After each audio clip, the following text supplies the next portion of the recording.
وەختتان وەخێر خەڵکە کوردەوار و میدوارم لە هەرکوێ هەن ساق و سەلامەت بن. بەردەوامیم لە دادگای قیامەتیانە هەڵەبجە دادگای 28 بە بەشداریە مامۆستا ئیسماعیلە بەڵخەیی. ئەم شەو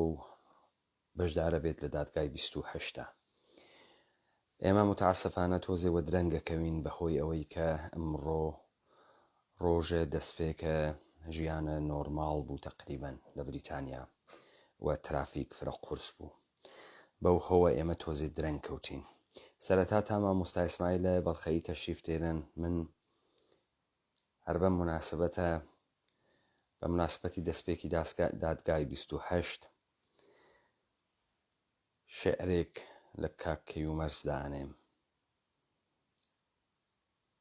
دچار دردی فنیش من دچار دردی لو چویل خمار پیداست هجار حال گلیل زردی لو دگوله پجار پیداست چه دنگ بکید و چه دنگ نکیدن شود خور لقم تو دید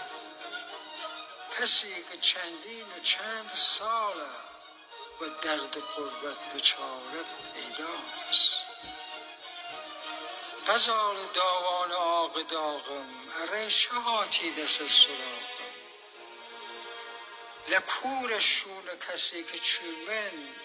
بدون یار و دیار پیداست دیار ایمه دیار درده لبن خراوه دست نبرده کسی که بود دچار جرده اره چمینی دیار پیداست اره چویل پر انتظارم 2 میل توز دیار باره اره چویل پر انتظارم 2 میل توز دیار بارن اگر هنوز او تنور توزه لشون او کوسوار پیداست اگر خزان و اگر وهاره نسیو من لی دیار خاره وهار هات و نهات ساله نهات من لی وهار پیداست لبس خراوم نمنیت هاوم و روژ خاصو و شو خراوم هناس سرد دل کواوم لسردی ای شوار پیداست چنیگ هر شو چو ریانه و راه شیری به دورنم چو نهات نوچین ریویاری نه بریقه حساره پیداست و گرد یوسف نکرده نوجون که گرد قصری برایل کرده و گرد یوسف نکرده نوجون که گرد قصری برایل کردن لبان شانم هنوز شونه دنان گرگیل هار پیداست لبان شانم هنوز شونه دنان گرگیل هار پیداست لبس خراوم نمنیت هاوم و روژ خاصو و شو خراوم هناس سرد دل کواوم لسردی ای شوار پیداست. من ئەم شەو بێ مقدمە لەبەر خاترەوەی کاک ئیسماعیل بەڵخەیمان فرە منتەزەر هێشت و درەنگانە لای ئیشان شعرێکی کاک کەیومەرسە قەسریم دانیە وەسفێکی قیامەتیانە هەڵەبجە بوو و ئێمە مانانێک کە لەم قیامەتە گیرمان کردگە بۆیە من هیچ مقدمەیەک نایم و یەکسەر ئەڕۆینە ناوە بابەتەکە.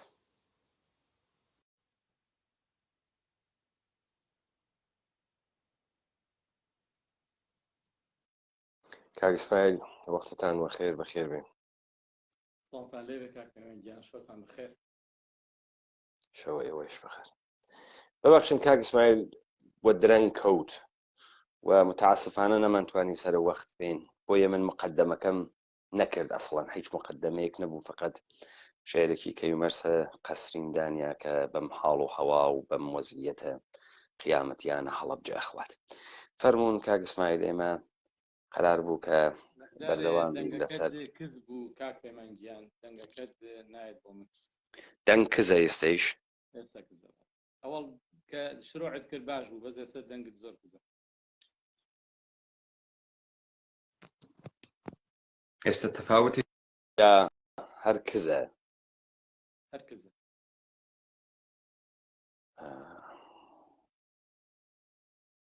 ئێستا کاگسمای هەر باش نەبوو کاک پەیمانگیان جیبە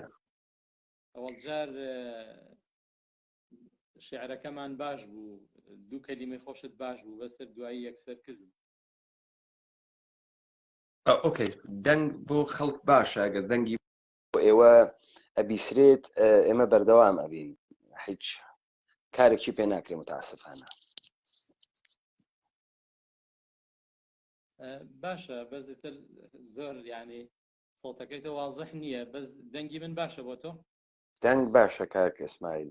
ئەلبەتە من بە هەنسفری ئێوە وەرە ینی گوێم لە ئێوەیە بەڵام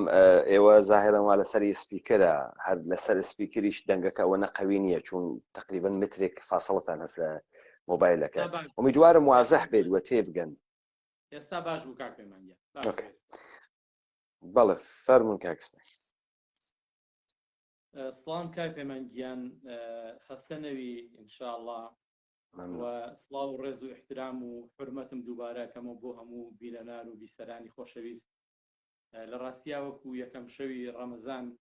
یعنی مبارەکبایی لە مسلمانانی هەموو جیهانەکەم بە وەنێ قدومی مانگی ڕەمەزانی پیرۆزەوە بە تایبەتی خەڵکی مسلمانی کوردەوار ومێدەوارم ئەم مانگە کە خوای گەورە دای ناوە بۆ پێداچوونەوەی مرۆڤەکان هەموو بە خۆمە نابچینەوە بۆی تەنها بەند ئەوانیش وەکو ئێمە دەسە پاچەن ومێدەوارم ئەم مانگە ببێتە مایە ئەوەی کە زیاتر حاڵی بین لە کار و لە حاڵ و لەو شتێک کە پێویستە ئێمە لە کوردەواریا بیکەین بۆ بەرەو پێشبردننی دۆزەکەمان یەکەم جار بە بۆنەی ئەو فرمێسکانەوە کە لە چاوی محەممەد عورێبی هاتە خوارەوە من ڕێز و نەوازش و احترامی خۆم ئەنێرم بۆ گیان و ڕۆحی پاکی محەممەد عورێبی کە لەم هەفتا وەفاتی کرد کە دادوەرێک بوو لەو کاتا کە من چوومە دادگای باڵای تاوانەکان بەڕاستی چۆن دڵە پاکەکەیت و ئەو شەوە وەتەگ منە تەنگ بوو ناڕەحەت بوو ئەو پیاوە فرمێز بە چاوی هاتە خوارە خۆی نەگرت کە ئەشیایە نەگریایە چونکە ئەو دادوەر بوو قانونیان ئەوایە نەگریایە بۆ من بەڵام خۆی نەگرت گریا سڵاو و ڕێزم بۆ محەممەد عورێبی و گیانی پاکی ئینشاءڵڵا ڕۆح شاد بێ بە بەهەشت لەگەڵ پیا چاکانە هەموو جارێ بەڕێزت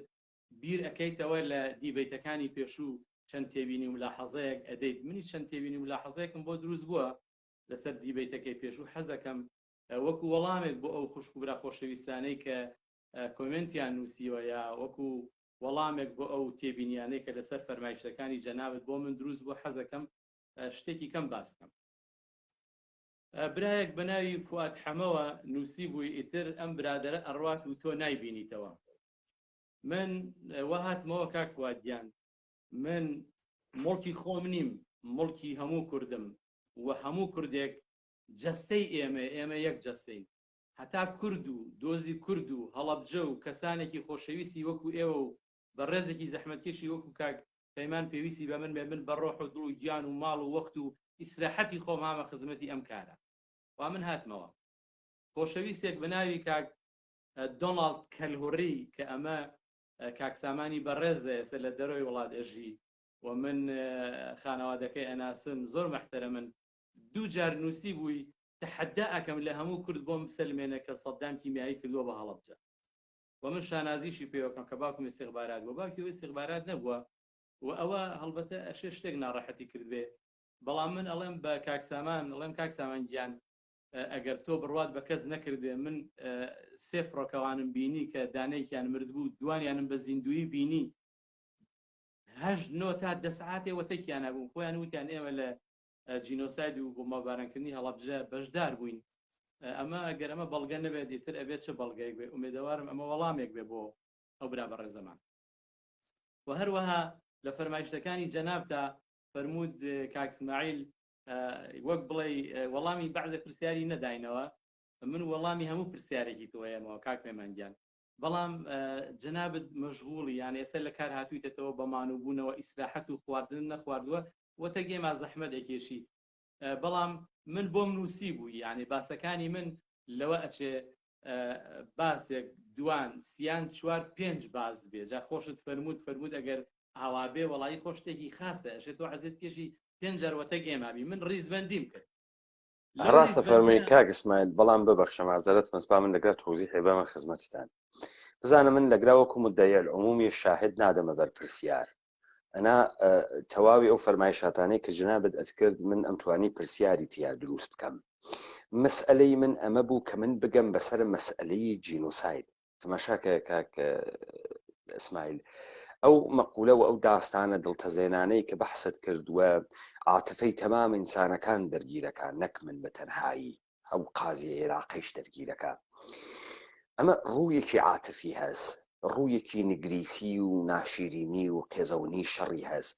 ڕوویەکی ئەگەڕێتەوە سەر ئەو مەبەستەی کە ئێمە هەسمان ئێمە بە یە سنگومەنێک کاتکی نەم دادگامانە دانیاگە لەبەر خاتری ئەوەی گوزەشتەمم و ڕابردوومان بفەهمین ئیمڕۆ و ئایندەمان تێبگەین هەر بۆیە بۆ من مهمە کە سوالە هایەک بکەم کە بە نقاتێک ئەگات و بەحسەکەی ئێمە بەرەو مەسیرێکی دروستتر ئەوە بزانە کاک ئیسماعیل من لەگەڵ ڕێزم ئەوڵەن جنابەت هەم داستان پەردازی ئەزانی و هەم بە باشی ئەتوانی داستانێک بۆی تەڕێەوە ئەمە قدرێتێکەوە من ئەتوانم سکوت کەم وەلێ ئەم داستانی کە جنابەت ئەیبەیتە بەرۆ ئێشەی ئێمە بالئەخرە لە کنار یاسەوای ئەوەی کە دەرگیرە ئەم داستانە ئەوین نکاتێکیش بۆ ئێمە بەرجەستە بێت و حاڵیمان بێت چه اتفاقی کەوتکە مەسەلەن مثال بەمە خزمەتت کاک ئیسماعیل هەر بۆ مثالێژم ها بزانە من نەهاتمە سەر ئەمەی کە چوون هیچ کام لەمانمە بە زەروری نەزانی لە حد دادگاکە حتەوەی کە فڕۆکەوانێک هاتبێ وتبێتی من شیناییشم داگە بەسەر هەڵبجا ئەوەڵەن هەواپەیما دوو سەرنشینی هەست خەلەبان وەک کۆمەک خەلەبان جنابتان سێتان چاو پێکەوتکە یەک مردوو دوو زێنۆ ئێشێ چوار وایەنە چون هیچ هەواپەیمایە بە یەک بۆ چوار بێت هەواپەیما بە تایبەتی ئەو هەواپەیمانەی کە ئەرتەشە عێراق بووینی هیچ کامیان تەک سەرنشینیان دوو سەرنشینیان هەست خەلەبان وە کۆمەک خەلەبان تۆجۆ فەرمی من منزورم ئەزانی چێ من ئەسڵ ئەم جزئیاتەم بەلاوە مهم نیە من گەرەک بە بێمە سەر دادگاهەکە بێمە سەر ئەوەی کە من زانیم کاک ئیسماعیل بە چه موسیبەتێکا تێپەڕی ئوردوگا و لە خانەوادەیەکە حەج کەسی نەما و ماو کوڕێکی بچووک و بەدەست ئەتلاعاتە ئێران و گیری کردگە و ژیانێکی سەختی ئوردوگای ئەواتە سەر و ئێمە گەینە فرودگاکەی کرماشان من ئەمە بۆیە عەرز کردی کاک ئیسماعیل ئێمە هەدەفێکی ترمان لەم دادگا هەست دروستە بزانە من خەڵکی تێرم فەرمایشاتە خۆیەکە بەڵام خەڵکی ئەم فەرمایشاتەی 33 ساڵیشە کردگە یعنی دانیشتکە بۆ یەکتی کردگێسی ئەگەر سەنگومەنێکەوە دەسەونەوێت ئەم فەرمایشاتە هەر ئەوێت و داستان هایەک کە تۆز ئەخوا کاک ئیسماعیل جنابەت دەسە نووسینت هەست ئەگەر ئیجازەی من بی بۆ ئەوەی ئەگەر ئیجازەی من بی هەڵبەتە من عەرزم کردی بە ئالێرە یەک تەوزیح بەم وەختێکە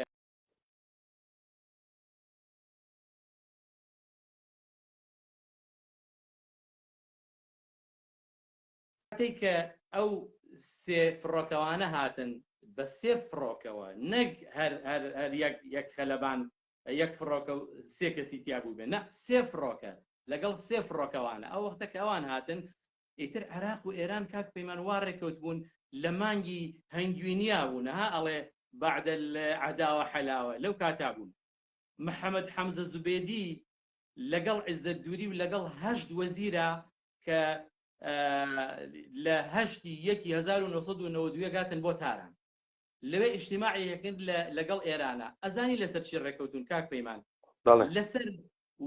نقاتی وا ڕێکەوتون تۆ تەسەوری ناکەی یعنی کەمال خەرازی وتوێتی ئەبێ ئێمە مانگانە لەمەولا 5,000 کەس بێن بۆ عەتەباتی مقدسە لەوێ زیارەتکەین عیززەت دووری وتێتی نا ئێمە فریا ناکەوێت خزمەتانکەن ئەبێ 3,000 بێت 3,000 تەسەورەکەی کارمەندەکان لە بێداری بە منیان وتیان لەمەولا ئێمە پێش تۆ ئەچین بۆ کەربەلا و بە نەجە اینجا کاک پەیمانگیان ئەم ڕێکەوتنانە کە عێراق و ئێران کردویانە زۆر ڕێکەوتنێکی عەجیب و غەریب بوو یعنی تۆ تەسەوری ناکەی حتا جەنابەت لەوەشە دانت پیانە ناکە من عەرزم کردی وتم ئێمە وەکو کارمەندانی بێداری کە من و دکتۆر لوقمان و لەوێ بوون لەگەڵ دکتۆر فایق گوڵپی ئەمانە یعنی ئێستخدام ببوون بەڕەسمی یعنی شتمان ئەزانی وەک خۆت فەرموود یعنی بەعزە سڕیاتمان ئەزانی ئەوەی کە بە ئێمەیان ود ئێوە ئەنێرێنەوە بۆ عێراق خۆ بە هەموو کەسیان نەوتووە ئەوە سڕیاتێک بوو یعنی لە کارگوزینیا بە ئێمەیان ود مدیر عامڵ بە تایبەتی ئێمەی بان کرد جا ئەم ڕێککەوتنانەشتی زۆر ورتی لە ژێرا بوو تەسەورەکەی کاک پەیمان 142 هەواپەیما کە 21 دانەیان مەدەنی بووە هاتوون لە مەتاری کرمانشان و شوێنەکانی کە نیشتونەتەوە هەمووی بەڕێکەوتنی عراق و ئێران یعنی ئەوان لە وەزعێکی هەنگوینیا بوون کاک پەیمانگیان جا ئەم خەلەبانانە کە من پرسیارم لێکردن یعنی سێ فڕۆکەیان هێنابوو هەر فڕۆکەیەک نەبوو کاک پەیمانگیان فڕۆکەیەک و دوانیان بەڵام هەر کەسەی قسەکەی تۆ ڕاستە یعنی ئەو خەلەبانە مساعدی لەگەڵایە اینجا بێ لەوەی کە ئەویت بۆ قەسبی هەڵەبجە لەسەرەوە ینی نیگابانی لەگەڵایە تیارێکی کە پاسەوانی ئەم تیارەیەکە کە قەس بکات یعنی ئەمانە کە هاتبوون لە قاعدەی جەویە و ئیجازە بوون وەکو من و تۆ چۆن لە ماڵەوەین ئەوانیش لە ماڵەوە بوون تەلەفۆنیان بۆ کردبوون کە ئەم هەواپەیمانانە ئەبەن بۆ قاعدەی جەوی بەسەر خطوتی جەوی سلێمانی سەنەندەش باختەران ئەنیشنەوە کە ئەوان تێنەگەیشتبوون یا هەور بوو یا ئێستقبالیان نەکردو هەر سێکیان هەواپەیمانەکان یعنی خەلەبانەکان بە فڕۆکەکەەوە نیشتنەوە لەسەر جادەی ئەسفالت و خاکی لە کامیارانە ئەمە شتێک بوو حاڵەتێک بوو بەس بۆ ئەم سێ فڕۆکەی ڕوویە ئەگینە ئەوانی کە زۆر بە ئاسانی و بە ئیسراحەت نیشتونەتەوە سێر ئەم وردەکاریە کاک پەیمان یعنی تەسەور ئەەکەی ئەمە بە ئاگاداری ئەمریکا کراوە کاک پەیمان ئەم فڕۆکەوانە کە تەمان فڕۆکە لەوێ هەڵسێت ئەمریکا نازانێ خاتە خوارەوە بە ڕەزامەندی ئەمریکا ئاگای لێبوو ئەم شتانە کراوە حتا شتێکی زۆر لەوە سیرتر کاک پەیمان لە دوای ڕوخانی سەدامەوە و هاتنەکاری شیعەکان و دەسەڵات وەرگرتنی کوردەکانی ئێمە کەلوپەلی یەدەک ینی وەسائلی احتیاتی ئەو هەواپەیمانانە هاتووە لە ڕێگە سنووری کوردستانەوە چووە بۆ کرمانشان ئێستا ئێران بەکاریانێنێ بە ئاگاداری ئەمریکا و بە یارمەتی کوردانی خۆمان هەر ڕێکەوتنەکان چۆن بووە من ئەمەوێ ئەوە ڕاستکەمەوە یعنی سێ تەیار بوون لەگەڵ سێ فڕۆکە ئەو وەختە ئەوان بەس هاتبوون فڕۆکەکان لە شوێنی خۆیان دانێن و ئیتر ئەو وەختە کاک ئیسماعیل من هەدەفم ئەمە نەبوو بێژم ئەمە مهم نییە بوو دادگاه ئێمە مهم نییە تەوەجۆەکەی یعنی من ئێستا ئەتوانم دانیشم تا بەیانی بە جەنابە بێژم چەند فەروەند هەواپەیمای عێراقی هاتکە ئێران ئێژێ پەناهەندە بووگن بە ئێمە من ئێژەم دەرچووگن لە جبهەی شەڕە ئەمریکا خەلەبانەکان خۆیان دەرچووگن تەوەجۆکە ئەمە ئەسڵ مهم نییە ئەبێ ئەوە باسکەم کە بینیومە ناتوانم زیاد و کەمی بکەم نەخێر منیش وتم عەرزم کردە خدمەتە جەنابەت وتم مشاهداتە جەنابتە و ئێمە یعنی هیچ دەخاڵەتێکی تیا ناکەین ئەوەی کە بۆ من مهمە ئەگاتە لەختەهایە کە ئێمە بعد سەنگومەنەکەی لەسەردانین تەوەجۆ ئەفەرمووین خۆ بەڵێ ئەمە مقدمەیەک بوو لەسەر ئەو شتانە کە دروست بوو چونکە من لە مێسنجەرەوە لە کۆمنتەکانەوە شتم بۆ واقعی خۆشمە تەوزیح بەم لەبەرەوەی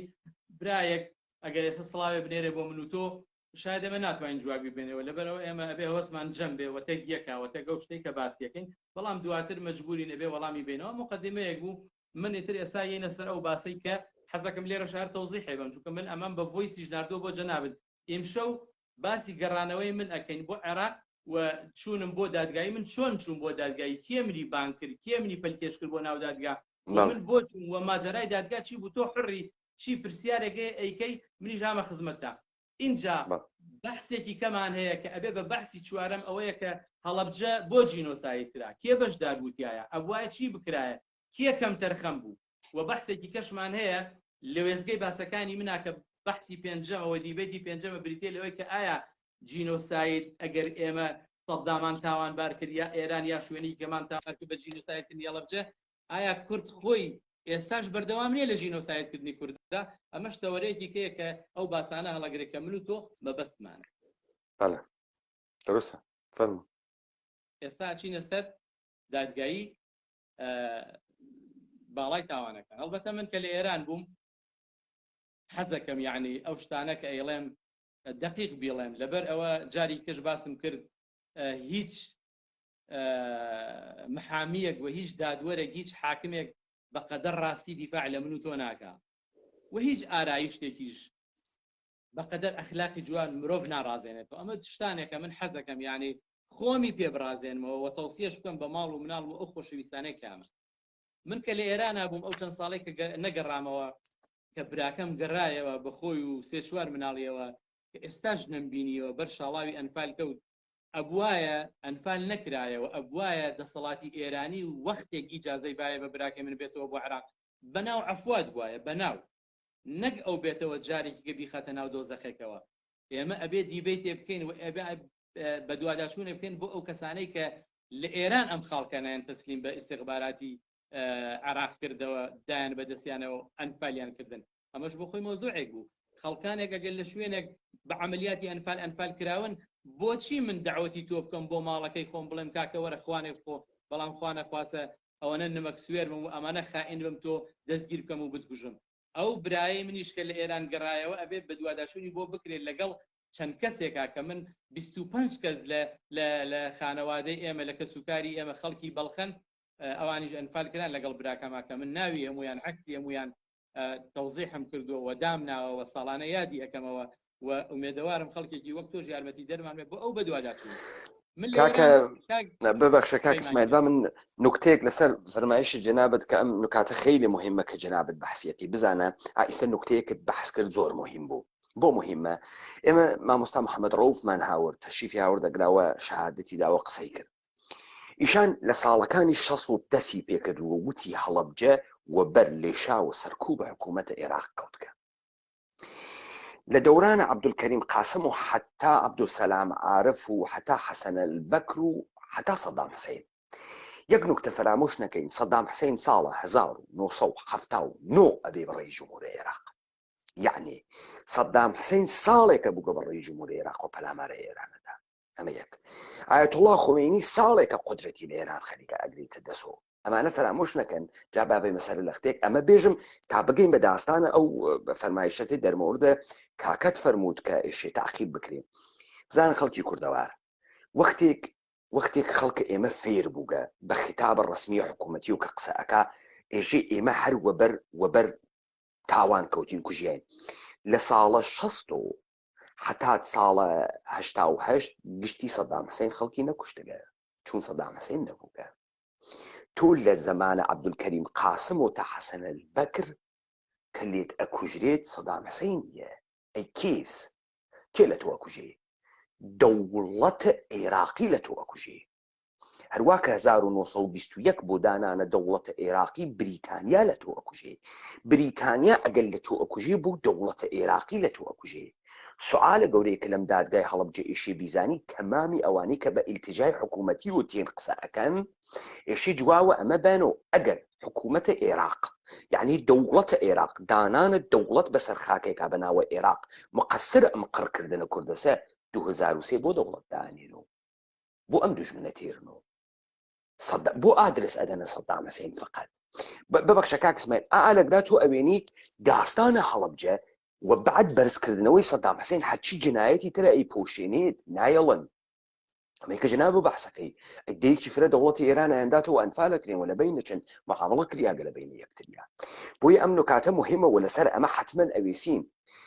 کاک اسماعیل خەڵکی کوردەوار زەحنە ئێمە مەسموم کریاگە بە قسە مەسموم کریاگە ئێمە ژەحراوی کریاگین ئیدەیەک بە نیەتێکی باڵتڵ و شوم و هەروانێکی جینۆسایتیان کردین ئەدلێ غەڵەتە خەنە ناو زەحنمان. من کۆتا یەک شتیتر بێژم وەختە کاک اسماعیل فرە نەگرم بزانە گوێ کە ئیسرائیل ئیدعا ئەکا داگێسی لە نەوەویەکەی ئێران کارەباکەی تەقانگەسەوە کاکە کەس لە خۆی سوال ناکە هەروە لە خۆیەوە مردمە هەڵە خاتۆ. ئەووەڵەن بۆچی ئیستا ئیسرائیل قەهرەمانە جەهانە عەرەبە لە خۆتان سوالەکەن؟ ئیستا ئیسرائیلە شەڕە ئێرانە شێعە ئەکاواگەرێکی جەهانە عەرەب بخوا و ئیستا باری قەڵا ئیسرائیل. ئەمە یەک. دوو ئەم دەوڵەتە ئێرانە لە 1950 کە ئێستا 2021 بۆ ناتوانێت بۆمبی ئاتۆم دروست کات. چی بووە بۆمبە ئاتۆمە؟ پاکستان 1950 دروست بووگە. ئیلا ئەوەی کە تۆ ئێشێ بۆ ئەم میلەتە دەستکردەی ئێرانە یە حسێکی ناسیۆنالیستیش دروستکەی. من ناڕۆ بەسەر تەفسیرە ئەمە چون دیبیتە لەسەر ئەمە ئەەکەم بە فارسی کاک ئیسماعیل منزورم ئەو فەرمایشاتانەی کاک ئیسماعیل و کەسانێکی تر ئەیکەن مهمە کە گوێ بدەیت لەگرا داستانێکی تر اتفاقەکە فێ ئەدەیە کورد ئەگیرێن پەلکێ شەکرین ئەدرێنە دەسە ڕژیمە عێراق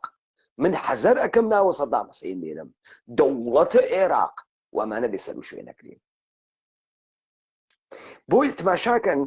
لە ساڵە 2003 بە بەعد و بەرادەران خۆیان وانە ناوە دەوڵەت ئیتر نایەژن دەوڵەتە عێراق ئیتر نایەژن دەوڵەتە عێراق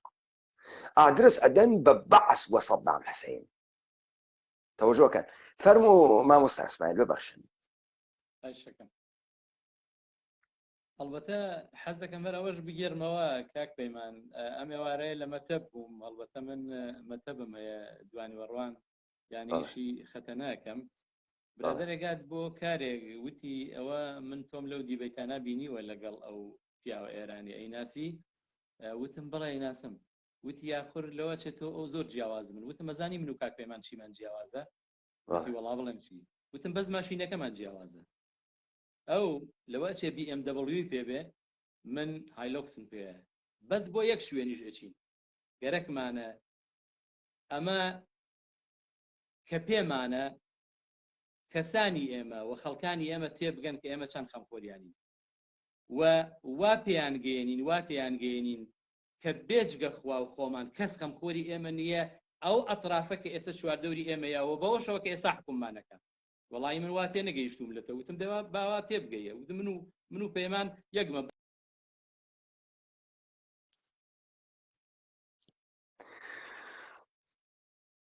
لەم دیوە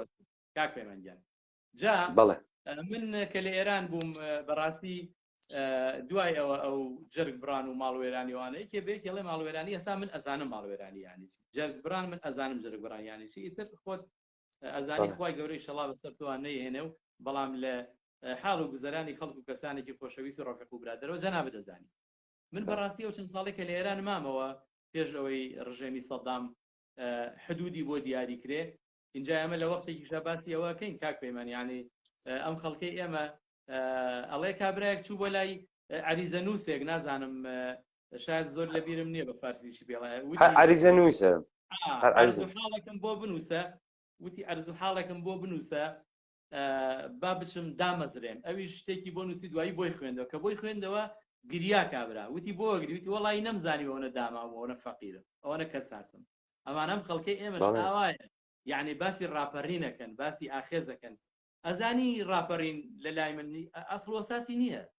یعنی ڕاپەڕین ئەوەیە کە خەڵکانێکی ڕۆشنبیر خۆیان هەڵسن تەغیرکەن تەغیر بە قودرەتی خۆیان بە دەستی خۆیان بە جۆدی خۆیان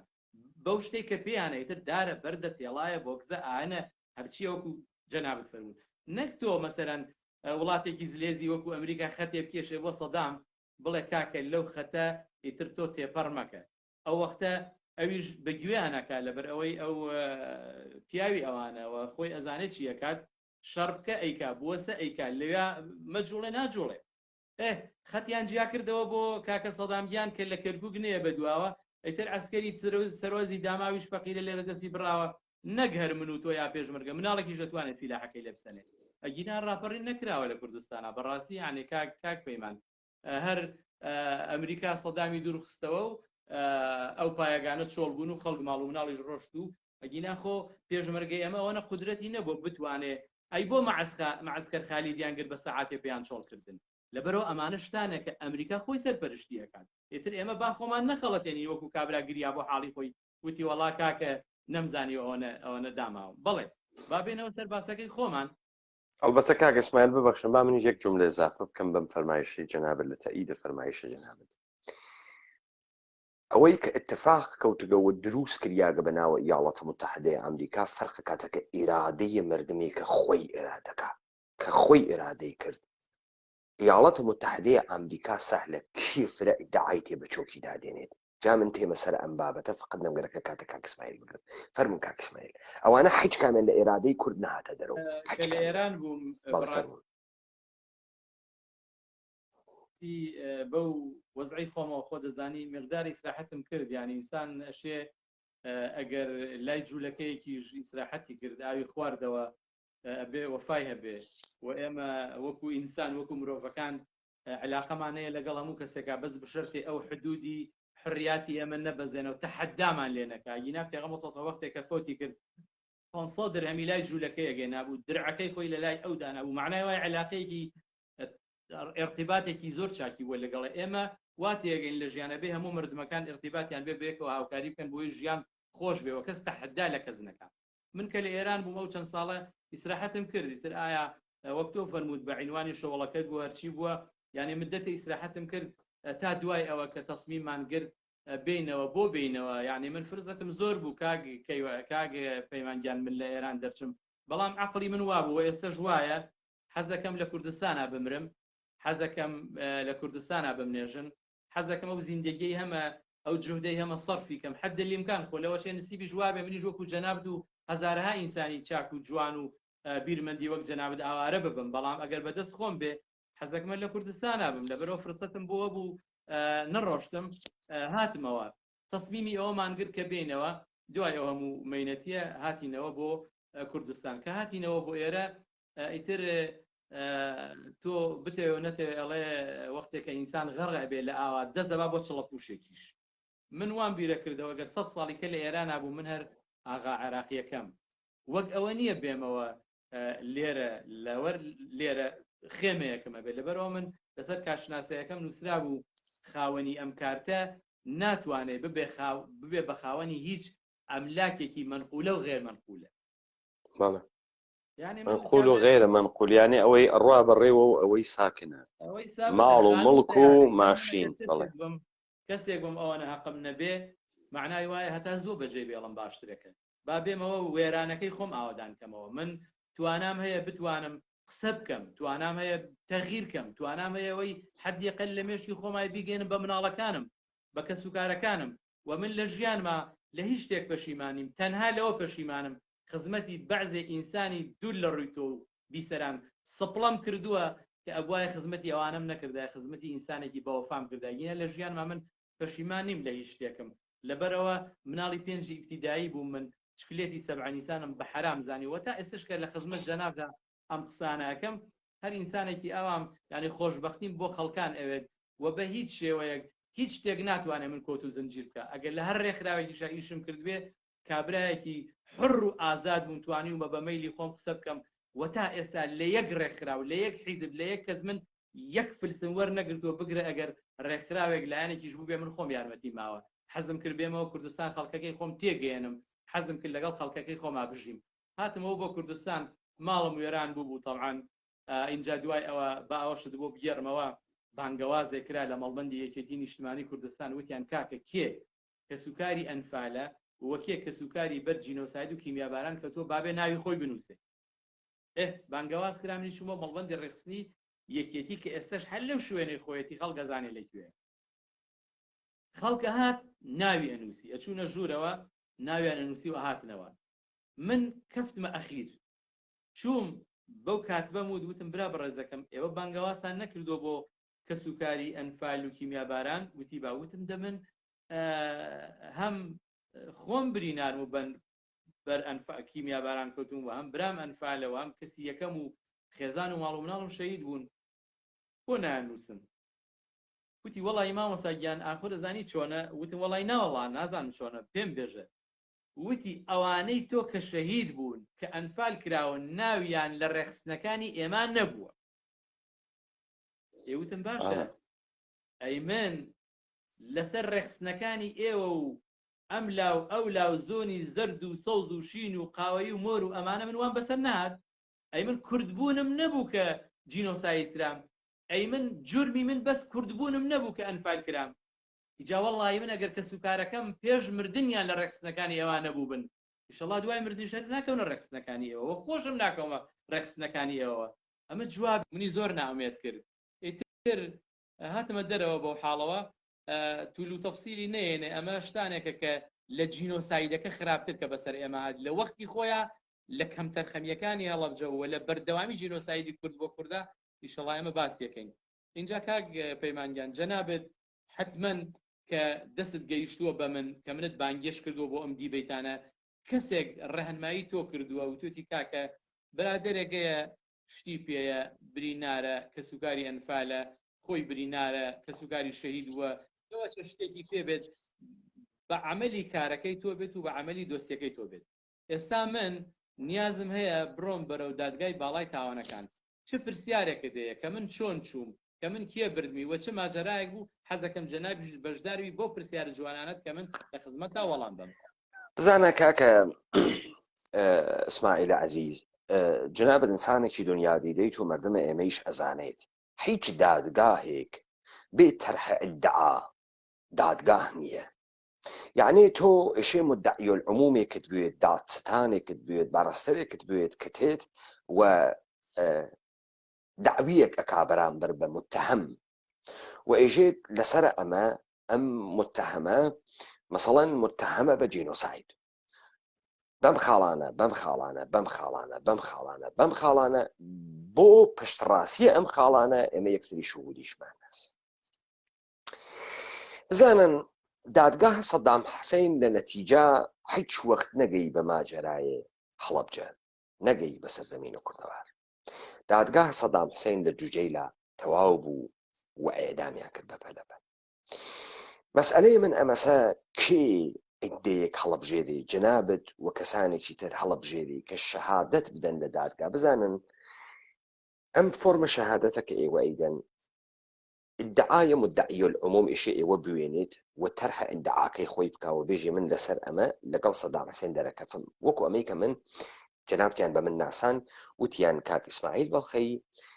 کەسێکە کە معلوماتی واپێ لە جریانە شیمیایەکا بووگە و لە دادگای باڵای تاوانەکانە عێراقا لە دادگای سەدام حوسێنە بەشدار بووە.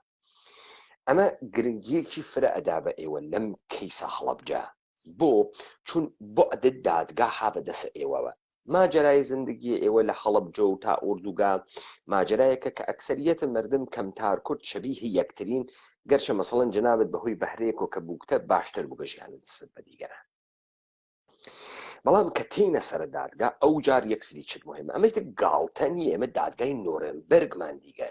دادگاهەیە کە بۆ سەرانە ئەرتەشە نازی دانویە ئەمریکا بە ئێهنە تۆڵۆپۆ بە گەلەکۆمەی جەهانیوە بە پەروەندەسازی بەرعەلەیە ڕژیمە عێراق و کە ئەمە سەلاحە کوشتارە جەمعی هەسوو باوکەی گیان دنیا ئەخوات و قەپەکات و سەرمانە و فڵانی هەسوو بیسانی هەست هاوکات لەگەڵ ئەوەی کە هاتن عێراقیان کرد دەیوید کەلی ساینتەستە ئینگلیسی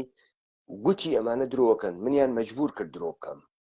شەوی بعد ئاغای دەیوید کەلی لە بریتانیا خودکوشی کرد وتیان خودکوشی کردگە لەوامە وانە حەمامەکەیە. بزانە کێ ئێوە ئەوات بۆ ئەم نەمایشە جەنابەت لە سەرەتاوە بۆ فرمێسکەکان ئەو قازیە احترام قائل بووی. من احترام قائل نییەن بۆ ئەو ئاغا قازی دەڵقی کوێز. بزانە من قەزاوەتە دادگاهێکی نەمایشی ناگرمە ئەستۆ هیچ وەخت ئەگەر ئینسانە سادقێک وایەمە حرمەتە ئەو فرمێسکانەم بوایە ئەموت ئاغەیان خۆت ئەلاف مەکە لەگرا. بزانە کاک ئیسماعیلە عەزیز کوشتنە سەدام حوسێن و حەسەن شیمیایی عەلی کیمیایی ئەوەنە دەرمان دەردە ئێمە نییە کە ئێمە بمانزانایە کیها دەخیلن چه سیاسەتی لە پشتە ئەمە بوو کە ئێمەی بەرەو ئەگرا برگە و ئیستەی شەب بەردەوامە کە من بەردەوامیەکانی ئیستێشمە بارها جەستە گوریختە بەحس کردگە. ئیستە بۆ من مهمە سەدام حوسێن گیریاگە و جەنابەت بە خانەوادە شەهید نەنووسریایی ئەنفالەکانتیان نەدۆزی گەسە وتیان تۆ جوزە ڕێکخراوە نییەی تۆ جوزی یەکێتی نییەی لەگرا پاڵە پەیوەنێنەوە کە لە دەرویسە کێتێتە سوراغە جەنابەت و جەنابەت ئەوات بۆ ئەم دادگا چی لە جەنابە ئەسێنن هەرم داستانە لە ئەوڵ لێ دەسێنن ئەی مدعی العموم تەرحە ئەدعای خۆی داوەیەوە بیخوێنەوە بەرعەلیە سەدام حوسێن.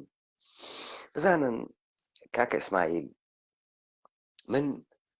ئەسناد و مەدارکێکی بێپایانم دەرمەوردە جینۆساید کوشتار. کاک ئیسماعیل قەت بوو و دەنگی من حتمەن کزە ماتەڵیم تا کاک ئیسماعیل بەڵخەی تەشریف بێرێتەوە.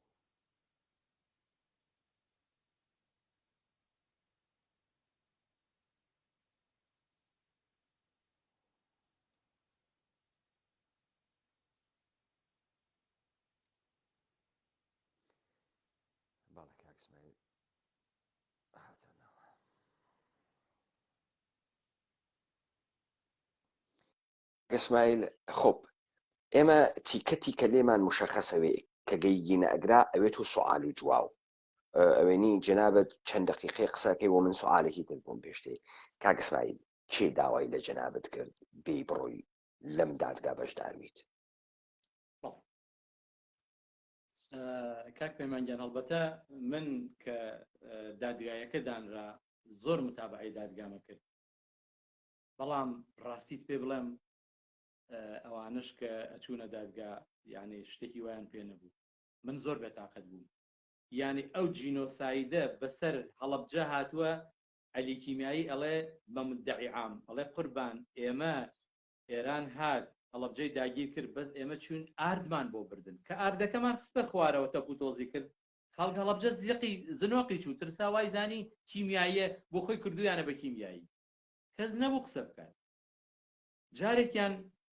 برادێکی هەڵەبجەی قسەیە کرد، طبعا لەوێ لە دادگا خۆ دەزانی متهم ئەڵێ بە مدعی عام ئەڵێ ئیجازە هەیە ئەو پرسیارە بکەم لە ئەم شاید حاڵە، وتی بەڵێ، وتی تۆ ئەڵەی لە هەڵەبجە ئێمە کیمیاییمان کرد بە ئێوە، وتی بەڵێ، وتی تۆ تایارەکانت بینی؟ وتی بەڵێ بینیم. وتی عەلەمی کیان پێوە بوو؟ وتی وەڵا قوربان عەلەمی عێراقیان پێوە بوو. ئاوا ئەشەکیایەوە عەلەمە خۆ بەیدا پرێس کراوە بەهینەوە بە هەواپەیماکەوە یعنی هین وتی عەلی کیمیایی، وتی جەنابی مدعی عام تۆ بڕواکەی بەو قسەیە کە ئێمە دارێکمان هاورد بێ و پەیداخێکمان پیا کرد بێ بە پێشی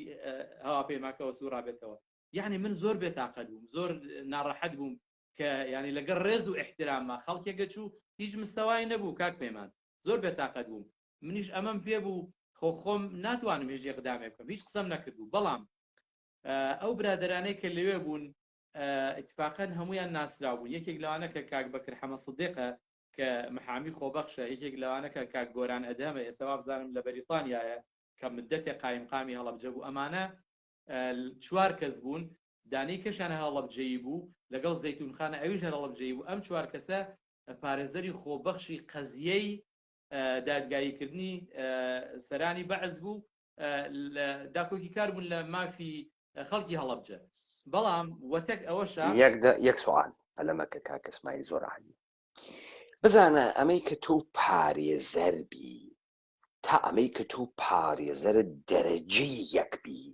خەیلە فەرقی هەست. ئەمەی کە تۆ هەڵەبجەیی بی هیچ مەشروعیەتی بە تۆ نادات. ئەمەی کە حکوومەتە هەرێم نەیتوانی گە بهترین پارێزەرە جەهان بگرێت بۆ دادگاهە سەدام حوسێن مول لە ماس بکێشێتەوە. من وەکالەتم نەخوێندگە، حقوقیشم نەخوێندگە، وەلێ بە کەرامەتم قەسەم پەڕووپوتم لە دەوڵەتە ئەمریکا و ئێرانە کرد لە دادگای سەدام حوسێنە، هەر بە تەرحە ئەدعا هەر بە وکالەتەی کەم کرد. کاکە جەنابە ئیستە باسی هەنێ وەکیل ئەەکەی. من هەورامی قسەی خۆشێکیان نەزوە قۆڵە خۆتانێژێ کاورای لە کاورای و پرسیوتی قەسەمە ئەم تووبی ئیلاهی دەروێشی وەشەن یا پادشاهی. من قەسەمە ئەم تووبی ئیلاهی ئەم دادگانی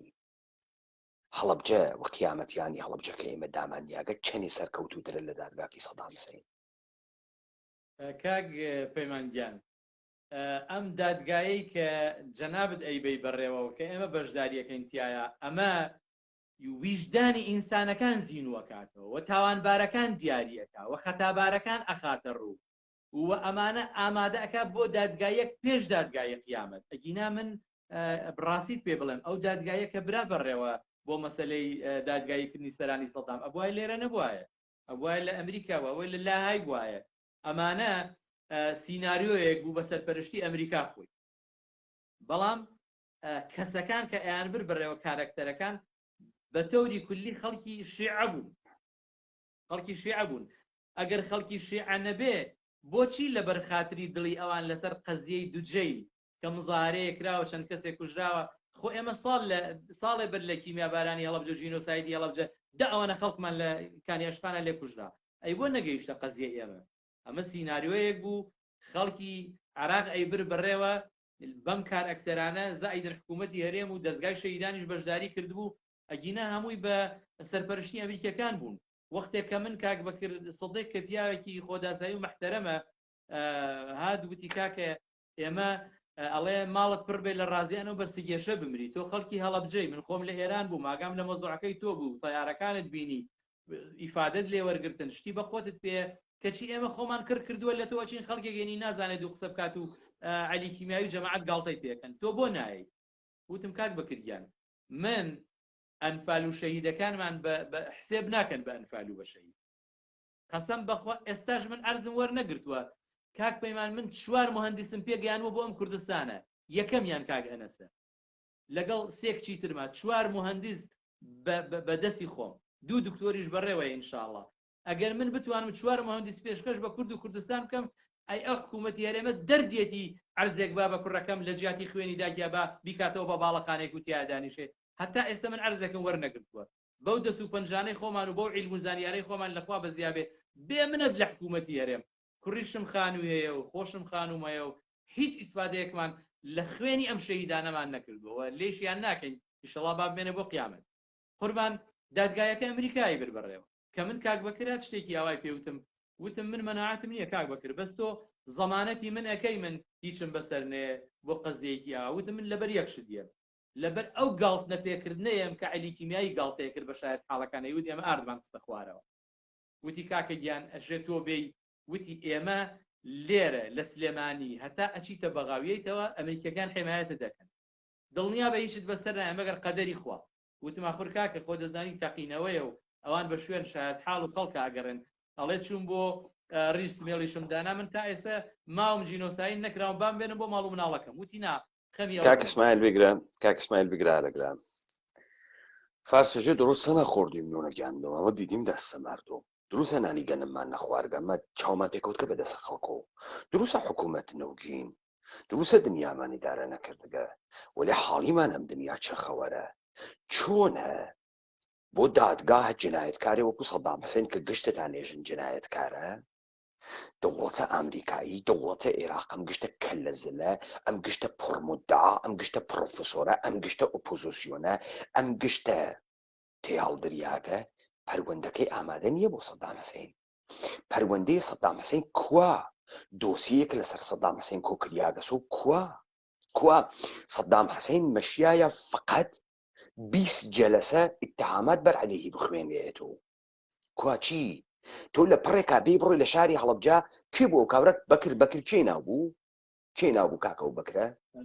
بەکر سدیق یەکێک لە کاک بەکر سدیق ئەگەر هەست با تەشریف بێرێ لە ئابڕووی خۆی دفاعکە کاک بەکر سدیق بە کوردی یەکێک کلکەڕێوی هاوردگەسەوە دەممانە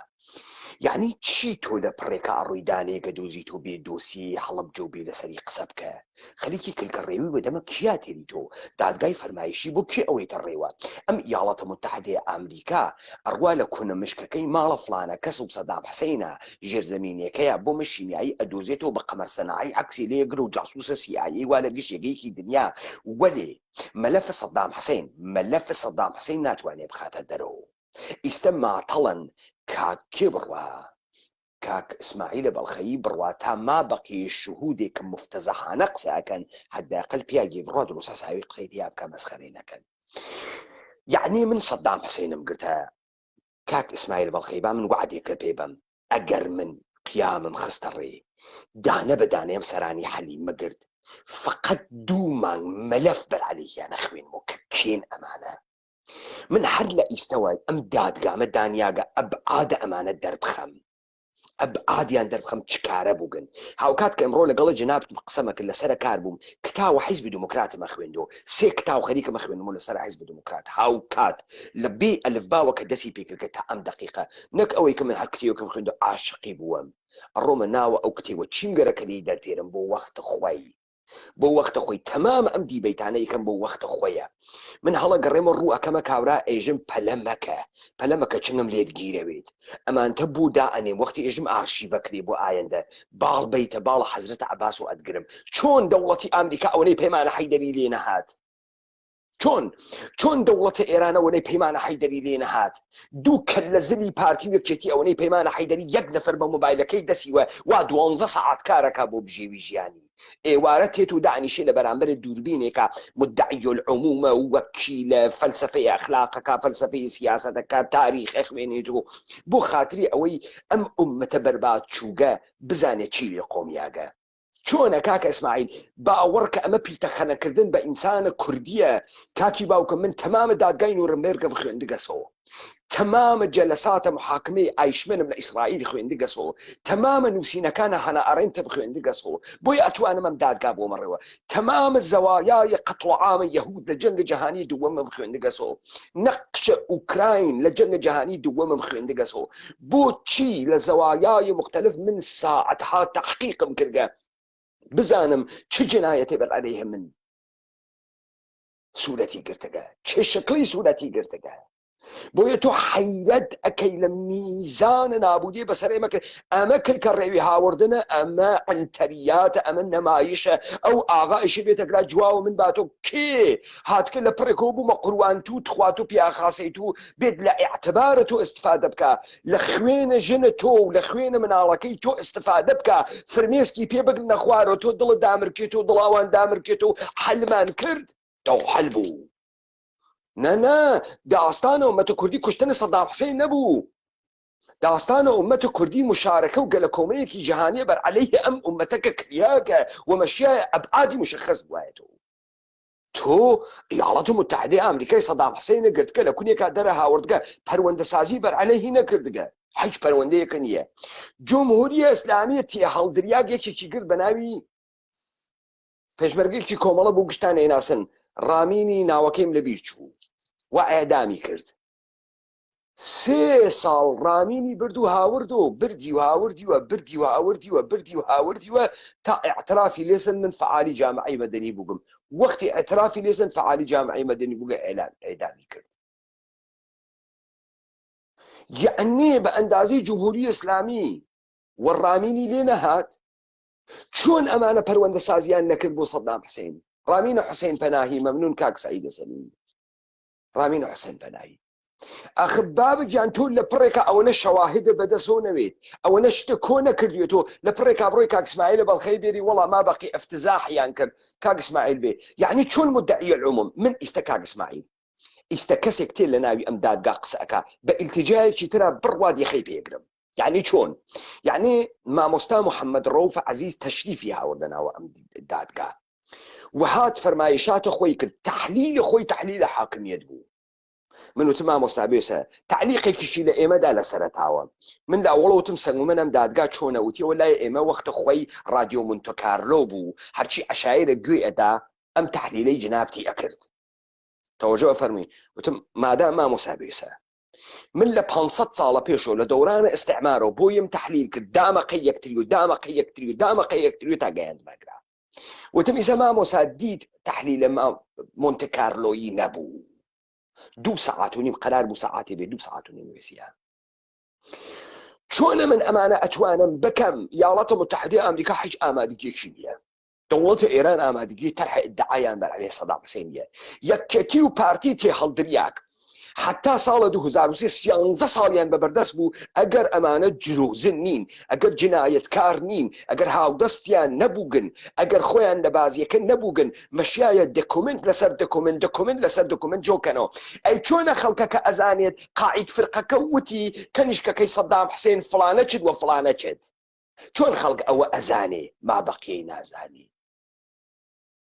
بابا ئینسان حەیرەتەکە کاک ئیسماعیل ئینگلیسی ئەژێ don't play with my intelligence یعنی بە عەقڵم بازی مەکە بە کوردی عەشایرە پەتیەکە دوو لە ڕووی ئێوە و بیسەران ئێژێ بە کەرم مەزانە ئەمانە ئێمە بە چی ئەزانن کاوراتکەوە تۆ کێسی وەڵابی کە لە ڕێی خۆ یعنی کاکە گیان مدعی العمومی شاهدی بانگ ناکا دانیشی بێژێ کاکە گیان تۆ لە چ بەشێکا شەهادەتە دەی ئادەی بێژی ئەمە ئیرادی هەست ئەم قسەتە دروست ئەم قسە ناخوا ئەمە بە کەڵک تێ ئەمە بە کەڵک نایێ مامۆستا جەنابە تەشریف ئاوردە ساگرا من بە جەنابە ئێژم دادگای 1 و 2 بە دەردی ئێمەی نەخوارد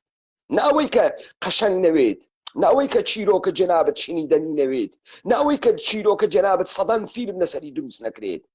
بە سەنگومەنە ئەم دادگا ناخوا تەوەجۆت فەرموو من چیم وت ئەمە ئەخوا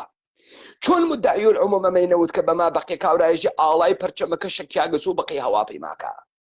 ئەخ تو چۆن کاورافن بەدەهاوەیتە ناوە دادگا پس تۆ نە ئیدعایەکە کردگە نە تەرح دەعویت کردگە نە شاهدی چاوپێکەوت کە ئەمە مەسخەرەبازی و فۆرماڵی تەوگە هەر لە ئەوەڵەوە لەم ئاخرۆ دیگیانە ئەفتزاحە وتیانە با شخصیەتێکی خۆشناوی محتەرەمی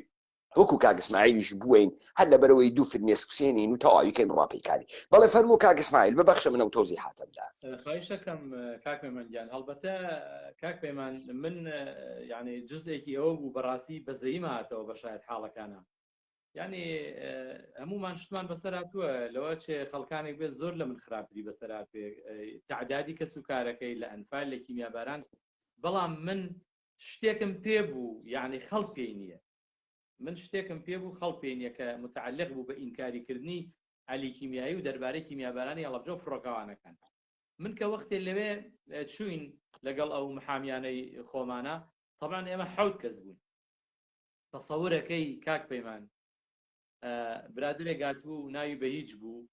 تەیار بوو لە قاعدەی جەوی گەیارە ساڵی 91 ڕای کردووە هاتبوو لای مام جەلال بوو لێر ئێستاش ماوە لەوە چێ یعنی ئەو برادرانە بەعزێکیان بیناسن ئەمە یەکێک بوو لە شاید حاڵەکان وتی من لە پشت پەردەوە قسەم هەیە شاید حاڵم کەسێک هاتبوو ناوی کاک عەباسی ڤیدیۆ بوو بریکاری وەزیری ڕۆشنبیری بوو ئەم برادەرە وتی من بە ڤیدیۆ ڕسمی خەڵکم گرتووە کە کیمیایی لێیاوە ئەمە دوو کەسێک هاتبوو وتی من وەختی خۆی سەدام خانوەکە ڕۆخان کەسێک هاتبوو وتی من لە کەژناسی بووم ئەو ڕۆژەی کە هەڵەبجە وای بەسەرا تەلەفۆنیان کرد بۆ من وتیان کەژناسی چۆنە ئەمە شاید حاڵیە کەسێک هاتبوو وتی من لەسەر ڕادار بووم یعنی ئاگام لێ بوو تەیارەکان هەڵسان چوون بۆ هەڵەبجە لەگەڵ کاگەول خالق هەرچەند ئەو یعنی شتێکی ود من زۆر پێم ناخۆش بوو ئەوەی کە لە بەعزێ تەسویرە ئایبینی بە کۆتەکەەوە ئەکێشێ بە سەریا ئەوە یەکێک لەوان ئەم برادرانە یعنی ئێمە دوای ئەوە محامیەکان ئێمەیان بینین طبعا ئەمە ئەکسەریەتیان دەستگای شەهیدان نردوونی بۆ ئەوەی هەر ئیسفادێ بکەن بە تایبەتی ئەو برادرە کە لە کەژناسی بوو ئێمە مدعیان بانگی کردین زەحمەت نەبێ تۆ بۆچی هاتووی وتی من بە هیچ وتی من تەیارم لە قاعدەی جەوی گەیارە نیگەهبانی ئەو فڕۆکانە بووم کە قەسفی هەڵەبجەیان کردووە خراپ نەبوو ئەمە وتی ئەی تۆ بە برادەرەکەی کەژناسی وتی وەڵام من ئەو ڕۆژە تەلەفۆنیان بۆ کردم وتیان کەژناسی چۆنە وتی کاکە ئیجا ئەمە چ عیلمێکە تۆ هاتووی بووی کاک ئیسماعیل بیگرە با من نوقتەیەکە پێ بێژم هەر ئەو مەردمە سادە فەقیرەی ئێمە بێستەسنا هەر ئەو مەردمە سادە و فەقیرەی ئێمە هاتن لە ناوەم دیبیتە بۆ منیان دەرخست وتیان خەڵکی هەڵەبجە چووە بەردەمە قایم مەقامەتی بەر لەوە ئێرانە خۆم لە کاوتی تەسلیحمان کرد تیان بڕۆ وی وەڕەبتێکی نییە خەڵکوتی تەسلیحمان کرد خەڵک تەسلیح نەکریا شاهدیان داوتیان بە چواردەورە هەڵەبجە خندەق حەفر نەکریا شاهدیان داوتیان یەک دانە گونی سەنگەر پڕ نەکریا لە ماسە کە مقاومەت بکرێت لە بەرامبەر ئەرتەشە ئێرانە شاهدیاندا هیچ مقاومەتێکی جدی لە بەرامبەر ئەرتەشە ئێرانە نەکریا شاهدیاندا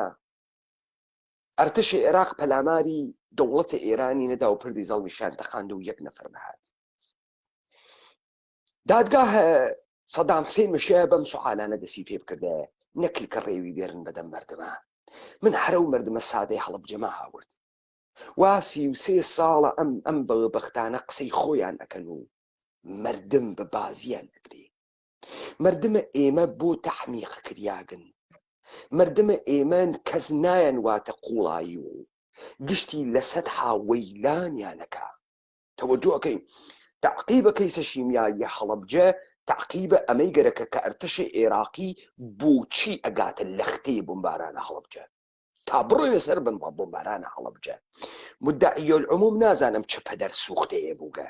ولی ئەو مدعی العمومە ئەو دادگاهە فەرمایشیە سەدام حوسێنە ئەگەر دەسەڵات کەوتە دەسە ئێمە سەر لە نوێ ئێمە ئەوانە دادگاییشی بکەین و دادگاییانەکەینەوە کاکە گیان ئەمە تۆ وەختی جنایەتکارێەوەی ئەمانە کلکی ئیسلۆبۆدان میلۆسۆڤیچیان گرت لە یۆگۆسلاڤیۆ لە حکوومەتە مەشروعی یۆگۆسلاڤیۆ بردیان لە دادگای لاهە محاکمەی جنایەتکار بەر عەلەیهی بەشەریەتی بکەن لەسەر سەرەبەرنیتسا لەسەر سەرەبەرنیتسا ئەویشیان نەگەیان بە تەکمیلی کوشتیان چوپەیکاری وەلێ جوولەکە لەبەرەوەی لەسەر قەزیەی خۆی هەست بە ملیۆنها دەکۆمنتی لەسەر ئاشویتس و هۆلۆکۆست دروست کردە بابزانی هۆلۆکۆست ئەسڵن بە ئەندازەی ئاشویتس نەبوو وەلێ هۆلۆکۆستیان خستە پێشەوە لەبەر ئەوەی ئەبعادە ئاشویتس ئەوەنە گەورە بوو هۆلۆکۆستی ئەخوارد خستیانە پێشەوە ئیستا هەڵەبجە سەردەشتی خواردگە ئیستا هەڵەبجە زەهاوی خواردگە زەردە و بانیارانی خواردگە نایەڵێ دەرکەوێت مەهرانی خواردگە ئیلامی خواردگە هەڵەبجە نایەڵێ مابەخی دەرکەوێت هەڵەبجەیشیان خسکەسە دەسە مشتێ سوالکەر تحتە ناو وەلیۆ دەم بەناوە کۆمەڵەی قوربانیان و دەسڕەکەی دائەنێ بۆ سوالکردن ئەی تەکێنێت ئەژە من وەلیۆ دەمم نە تۆ مەردەمەواری شەهید هەنە ئومەتێکە وەختی ئێژی شەهید هەنە سەرزەمینێکە ئەو بۆ خاتری ئەوەی کە یەک شتێبووگە کە ئێمەمانان هەین کوژیاگە تۆمە مەردەماوار نییە و مردگە تۆ نییە مردگە تۆز بڕۆ چاڵی کە پرسەی بۆ دانێ بۆی بگری وەلێ وەختێ بووە شەهید و ئێشێ ئێمە احترامی بنین شەهیدە ئێمەس وەلیە دەمیش تۆ نیت وەلیە دەم ئێمەی ئومەتێکەوە سەرزەمینێکە تەوەجۆکەی ئەم بەشە کاک ئیسماعیل ئەم بەشەی تۆ بۆ ئێمە خەیلێ مهم بوو یعنی لەم لەحزە تۆ لەرزاندە چاحەتەن دادگا تۆم نەمایشی بوون کارتۆنی بوون درۆزنانە بوون ئەلەکی بوون گەلە کۆمەیە کریام سەدام حسەینە بکوژن سەدام حسەین دوڕێ بوو نەمەشیایە بکوژیایە دوڕێ بوو مەشیام کاورا بمایە ئێمە گەرەکمان بووە ئینسانمانە گەرەک بوو بۆیشی بیکوژین ئەو تاریخێکی نهێنی بوو لە تەوتەکانە پشتە پەردە کەوتی بیکوژن بەڵێ فەرمونون تەوتە ئەوە بوو وا سەدامیان کوشت بۆی جنایەتەکانی ئەوان پەردە بۆشکە ئەوە بوو بۆیە کوشتیان جاکاک پەیمانگیان لە ڕاستیە یعنی تەسەور ئەەکەی لە هەڵەبجە لەسەر قەبران کێلدانراوە من الحەمدولیلا بۆم باس کردی من خدای گەورە یارمەتیام یەکەم کەس خێزانەوە مەسپەر دەکرد لە مزگەوتە و اینجا کێلی خۆت بینیوتە بەڵێ دیم بەردێکی مەرمەڕم بۆ دانێن و بڵێن ئەمە کێلی فلانە کەسە تەسەورەکەی لەو 5,000 کێلەکە دایان ناوە ناوی مامەستا ڕووناکی لەسەر نیە بۆیان دانە ناوە تەسەور ئەەکەی لە مەزاری کیمیابارانی هەڵەبجە لەسەرەوە تا خوارەوە 100 کەست بۆ یانم کە 10 ساڵ پێش کیمیاباران مردون شەهیدی کیمیابارانن ناوی خێزانی منیانتیان نیە تەسەورەکەی کتێوێک دانراوە بە ناوی شاید حاڵەکانی دادگای باڵای تاوانەکانی هەڵەبجە ناوی منیتیان نیە ئەخدێ خۆشحاڵ بن کاکە خۆشحاڵ بە کاکە خۆشحاڵ بە تۆ سەهیم نیەی لەم فەسادا خۆشحاڵ بە ئەمانە بازیان کردگە تۆ حداقل فریا کەوتی خێزانە خۆتە نجاتدا ما بەقی کەسوکاریان بەجێمە لێو دو بازیان کرد بە شەهیدەکانیان بە کەسوکاریان بازیان کرد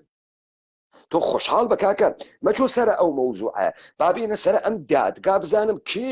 مدعی العموم چی بە تۆ ود مدعی العموم هیچێکی نییە هیچ دۆکومنت و بەڵگەیەکی کۆ نەکردگەسەوە نازانێت لەکوێ دەست بووە بۆ سەدام حسێن لە ڕۆژی 14 و 15 سوعالی نینەکە کاکە تۆ خەڵک شۆڤڵی چاو پێکە و دێران جادەیەکیشا بۆ هیچ کارێکە نەکرد سوال تۆ مەگەرنەت ئەوت من سەدام حسێن ڕئیس جمهورە قانونیە دەوڵەتە عێراقم مە تۆ نەدوێت ئیستا بە جورمە خیانەتە بە عێراق لە کەیس هەڵەبجا ورودی پێیاکەین تۆ بەرت بەم حملە نەگرت وایشی واردە داستانەکە بووی سەدام حسێن هاتە ناو دادگای هەڵەبجە من عەرەبی خاص نازانم خۆی قەشەنگرد ناو دادگاکەی خۆی وتی من سەدام حسێن نازانم مەجید ڕئیس جمهوری قانونی دەوڵەتە عێراق وتی یانەی وت وەختێکیش حکمە مەرگیاندا وتی الله ئەکبەر عاشە عێراق عاشە عێراق خۆ بێسە کاکی گیان چۆن کابرا لەگراوە ورود ناکە بۆ قەزیەکە ئاغای سەدام حسێن بێرە بەرەوە تۆ داستان وا لە پشتتا تۆ ئێشێ ئەبعادە ئەم جەریانە هەڵەبجە تۆ ئەیدەی بەدەسەولێودا ئێران و مفتی چۆریەکە ڕواتە دەرۆ لە ئەلف ئەلف بادەسی پێ بکەیت تا یەی ئاخر کێس مدعی العموم کێ بوو ئاغای بەڵێ ئەلبەتە کاک پەیمانگیان من عرضم کردی یەک خاڵ پاڵی پێوە نام یعنی کە گاڵتەیانە کرد بە شایەت حاڵەکان من زۆر بێتاقەت بووم بەڕاستی وتم وەرە قەزیەکی ئاوا گەورەت هەبێ کێ بڕوا لە دادگا قسە بکە و کێ دیفاعکە و کێش گاڵتەی پێ بکە یعنی ئەمە هەر مردنە بەڕاستی خۆزگە هەر نەڕۆشتایە یەکێک لەو خاڵانە دوای ئەوە یعنی کاک پەیمانگیان من بەڕاستی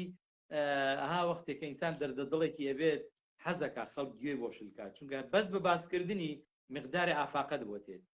یعنی منێکی دەربەدەر منێکی بریندار منێکی پاژماوەی ئەنفال منێکی پاژماوەی کیمیاباران یعنی شەهیدەکانت بە شەهید حسێو نەکەن ناویان نەنووسن ها چەند ناڕەحەتە ئەمە لە کیمیابارانەکە خراپتر ئەگینا خۆ من ئەگەر دادگایەکی عادڵانەش دابنرێت بڵێن ئەوە سەددامان لە جیاتی برا گەورەکەی تۆ ئەعدام کرد ئەی خوێنەکەی خێزان ئەی ئەوەی سەرکەوت ئەی ئەوەی چییە ئەی ئەوەی مریەم ئەی خوێنی ئەمانە ینی هەر کەسێک لە جیاتی کەسێک نا من بەدەمای دادگای خوام بەڵام خۆ حەقی خۆشمە لێرە چەند بتوانم داوای حەق و مافی خۆم بکەم چکە خوای گەورە و قودرەتی یاوە بە هەموو ئینسانێکە سەرکوت نەبێەوە دەمکوت نەبێەوە دەمکوت نەکرێ بتوانێت حەقی خۆی بەدەست بێنێ وأن ليس للإنسان إلا ما سعى خويا فرمتو أجر خود تلاش نكي بوشتك واش ناداتي بتلاش كي هروادانا نيجي بلي خوا عبارينه حضرتي غوزي جباره بتلاش كي خوا بو ناباناني من حزم كرد بروم بو اوي لبرچاوي عدي كيميائي بعزه بلقب خمر ركه خلقي كبي نبوه ونمبيني بلى اما لما مدعي عام ك ئێمەی بینی وتی چیت پێم مجموعەیەکی هەللا برد وتی کاکە تۆ بەکەڵکیەوە نایە یعنی بێ بڵێ لە دادگاوەڵا ئەو ڕۆژە تەلەفۆنێکیان کرد بۆ من زەنگێکیان داوتیان ئەوە ئاسمان چۆنە هەورە یا خاسە یا کراوە وتی ئەمە کەی کاری دادگایە بەهەرحاڵ ئێمە چوونە ناو دادگاوە ئەو ئیحساسە زۆر خۆش بوو بۆ من کە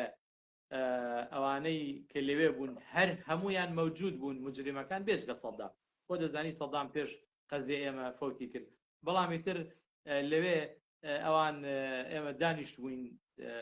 بەڵام ئەو برادرانە کە هاتن ئەو جەماعەتی متتهمەکان بە زنجیرەوە هێنانیان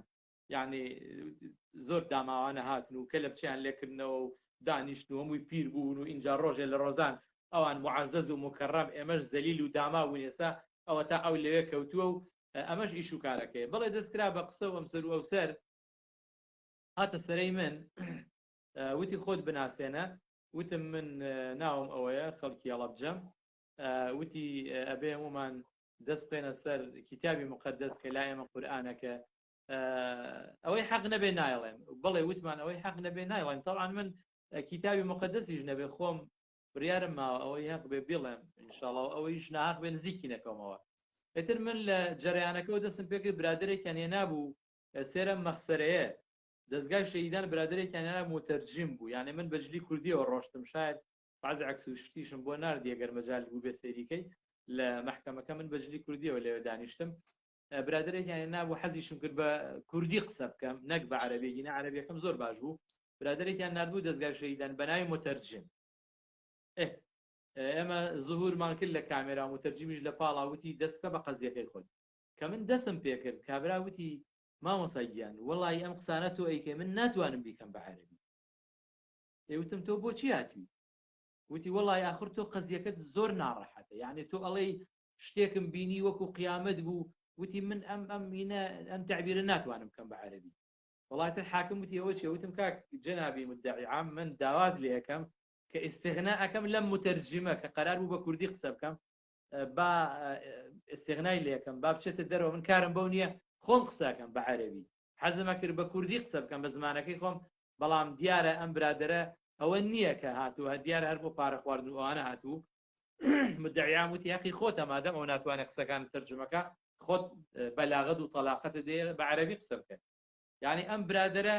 هاتبوو پارێکی زۆریان پێیا بوو بەس لەبەر ئەوەی تەرجمەیە بکە کە نەیشی دانی تەرجمەکە بکە دەستگای شەهیدانیش ئەوانیش مقەسرن ئەگەر مقەسر نەبن یعنی خەڵکانێکی ئەوان نانێرن کە بە ناوی سەفەر و بە ناوی دادگا و بە ناوی متەرجمەوە پارێکی زۆر خۆن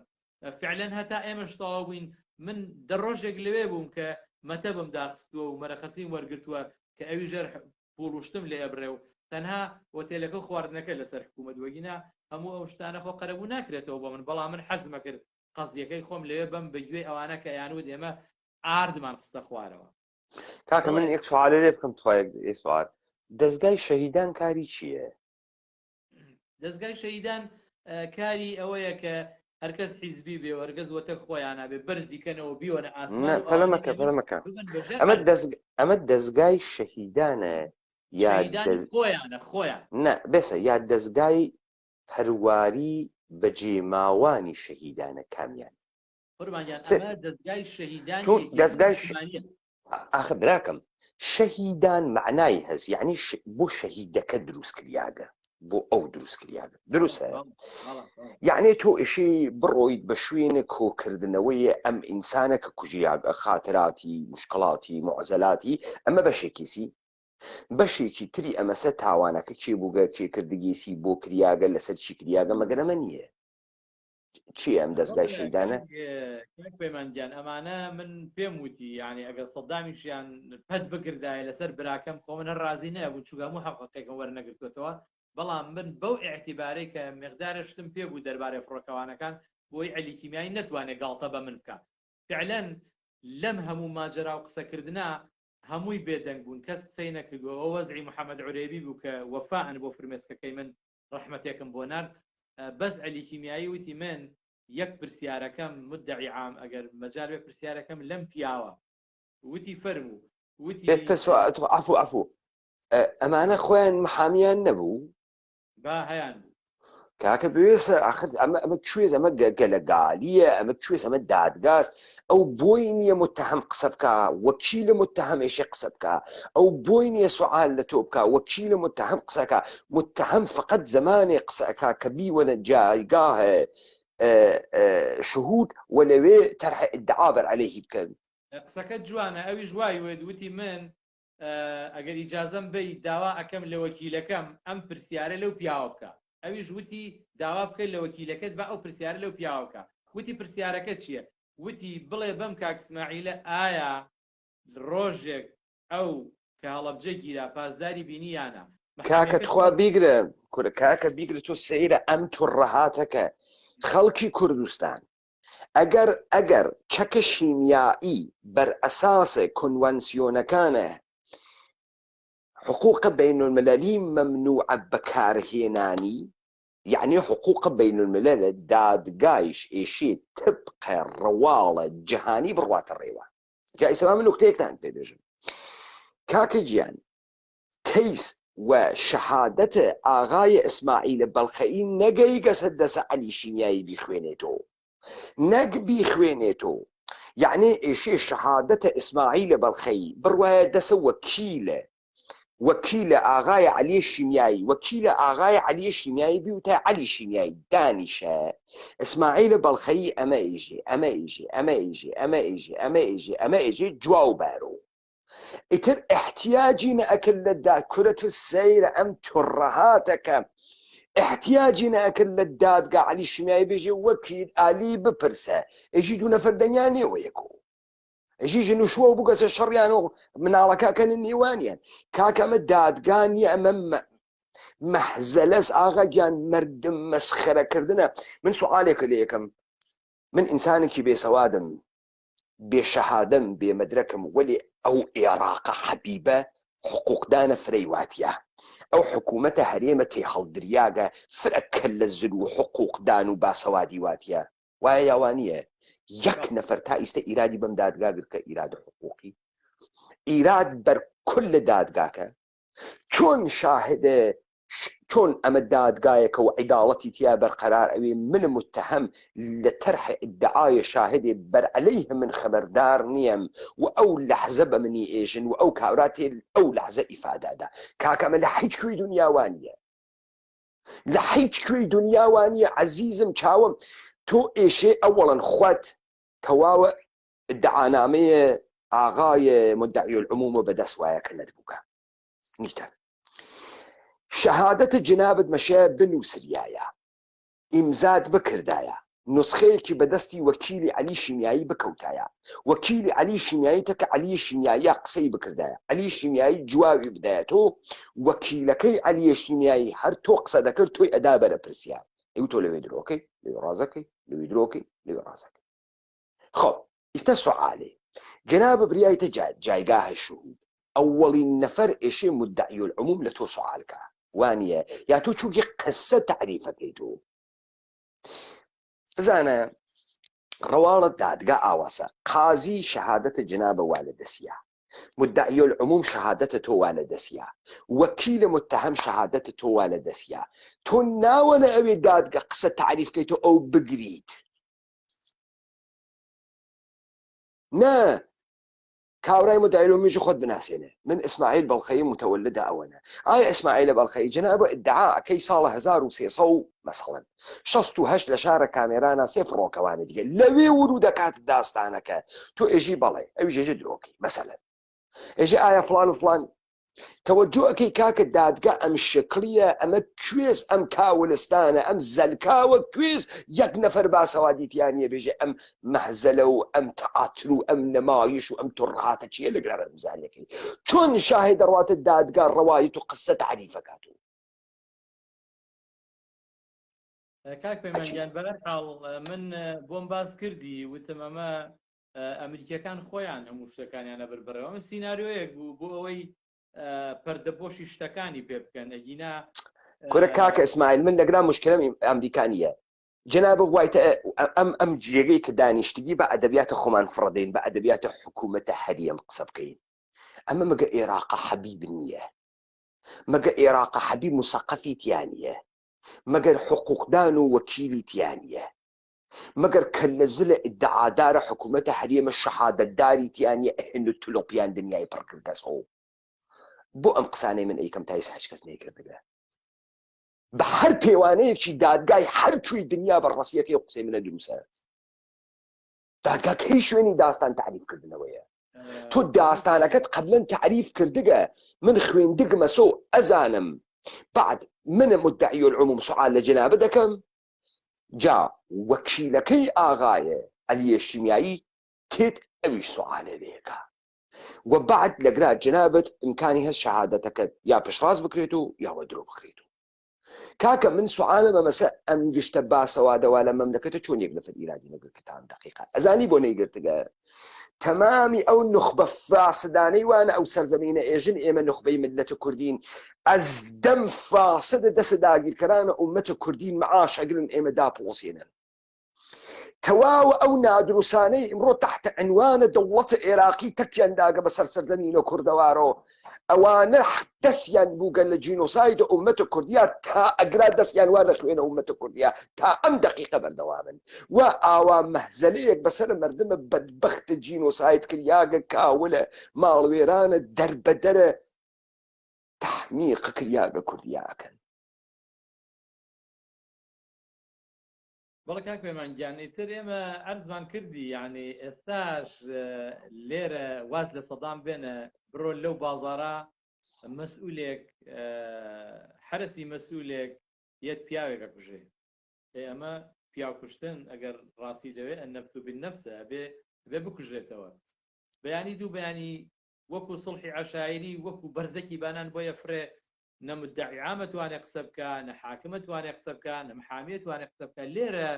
وڵاتی ئێمە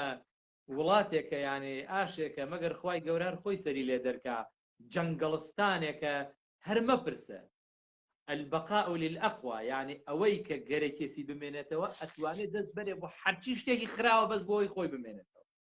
بە نمونە ئەو دوانە کە ئێستا حکومی ئەمان کرد جابرا بەڕێزەکەم ئەمە سیناریۆیەکە ئەمریکا خۆی ئیدارەیەکە و ئەیبا بەڕێوە من ئالێرا یەک خاڵی بچووکت بۆ باسکەم کاک پەیمان وەتەگ مدیر عامڵی بهداریە 2 ساڵ لەمە پێشتر چوون بۆ جەبهەیەک ئەو وەختەیەش شەڕی داعش مابوو وتیان کاک اسماعیل حەزەکەن وەتەکمانە بێ ئێمە چین سەردانی ئەو جەبهەکەن چوون سەردانی جەبهەیەکمان کرد جەبهەی مەلا عەبدوڵڵا ئەوانە داعش نزیک بوو لەوێەوە من لەوێ فەرماندەیەکم بینی ئەوە وەتەکی قسەم کرد وتم زەحمەت نەبێ ئەوە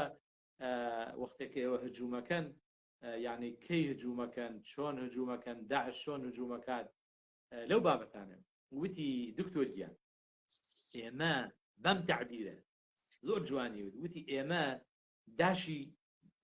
دۆمینەین داشی دۆمینە ئەها وەختێک کە کەسێک گەرەکێسی یاریە بکە ئەمە ئەجوڵێنێ و ئەوە ناجوڵێنێ وتی ئێمە بەدەست ئەمریکاوە ئیمشۆ پێمان ئێژێت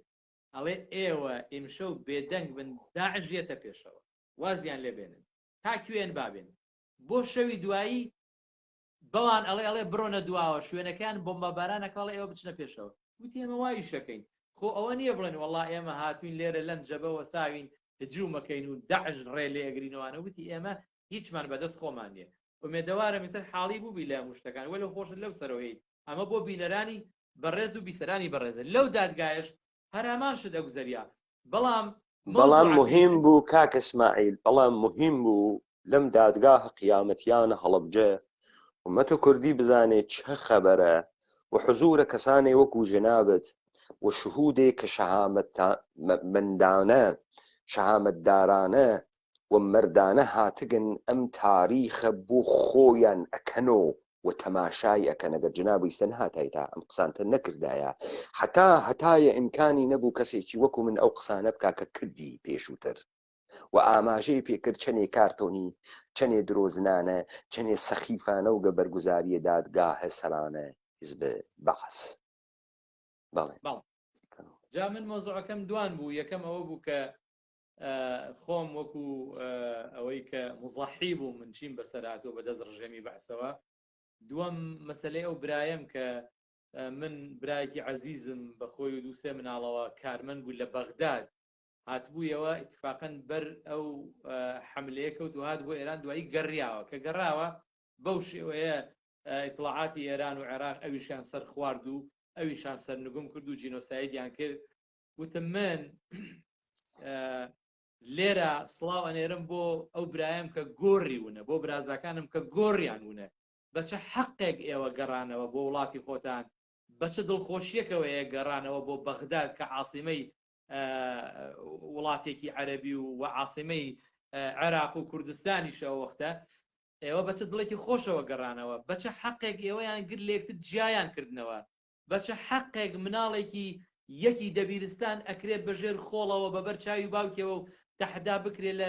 مێردەکەی یا لە ژنەکەی ئەمانە چ ئینسانانێکن ئەمەیان کردووە من سڵاوتان بۆ ئەنێرم ئەگەر لە ماڵی خۆمانە بمردایە لەواچێ هەتا 10-15 ڕۆژ من تەعزیەم بۆ دانانایە بەڵام خۆ حەقتان لەوانە بسێنن کە لە ئینسان ناچن بگرە گورگیش زۆر لەوان باشترێکە اینجا دوای ئەوە هاتمە سەر ئەوەی کە مەسەلەی فڕۆکەوانەکان وتم من 3 فڕۆکەوانم بینیوە ئەوە ناوی یەکێکیانە ئەوە 2 ئەوە 3 ئەم یەکەیان وەفاتی کرد و ئەم دوانە ماون مدعی عام گەڕا بەناو ناوی خەلەبانەکانی قاعیدەی جەوی کەرکووکاوتی بەڵێ هەرسێکیان لەوێن موجودن ئەمانە خەلەبان بوون لە قاعیدەی جەوی کەرکووک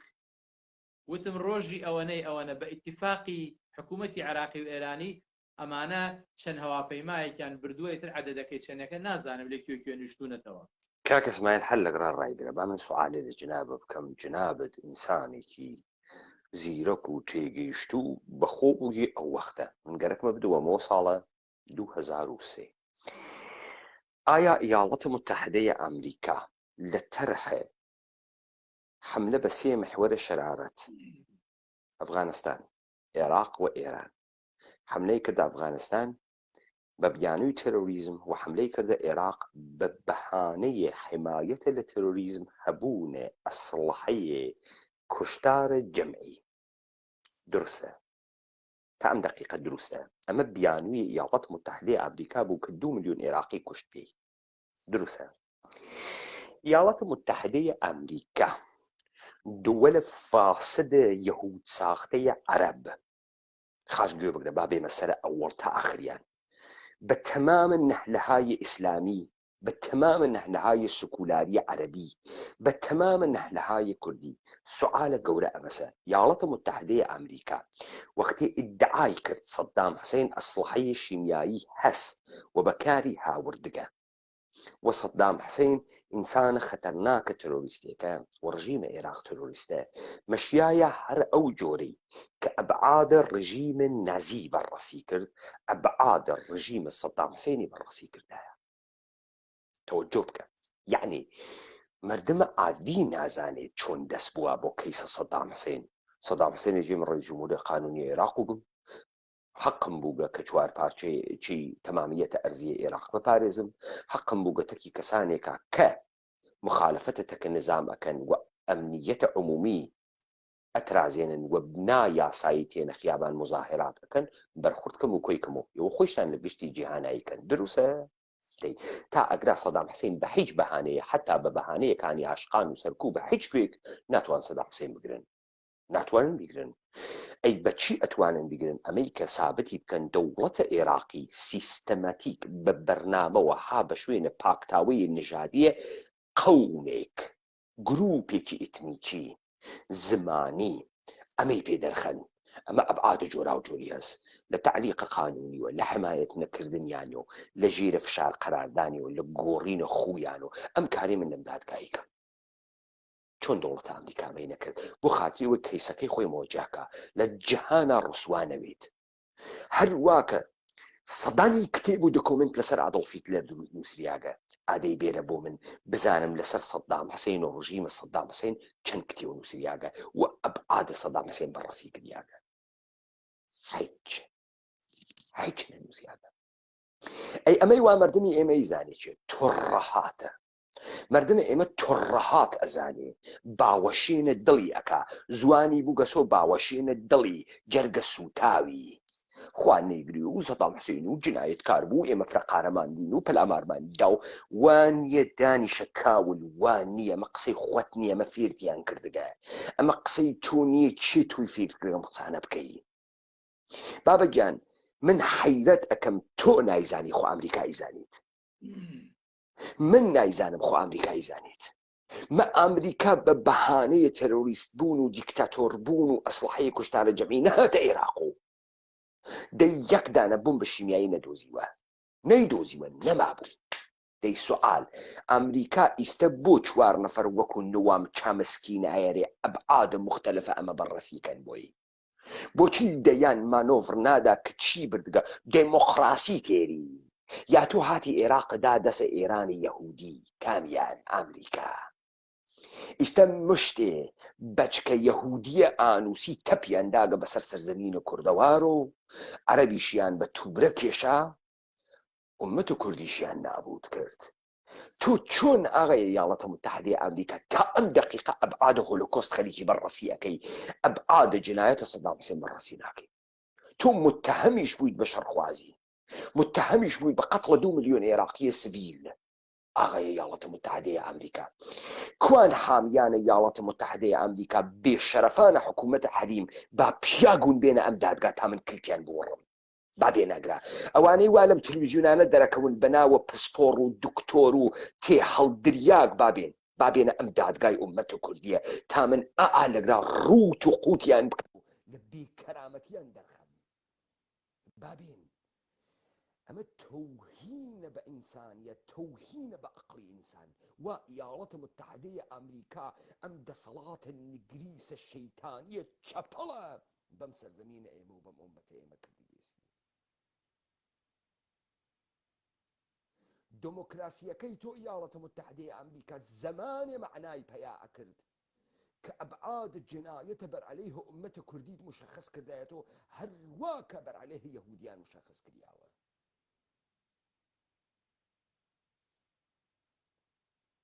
کاک ئیسماعیل تەشریفی بردە دەرەوە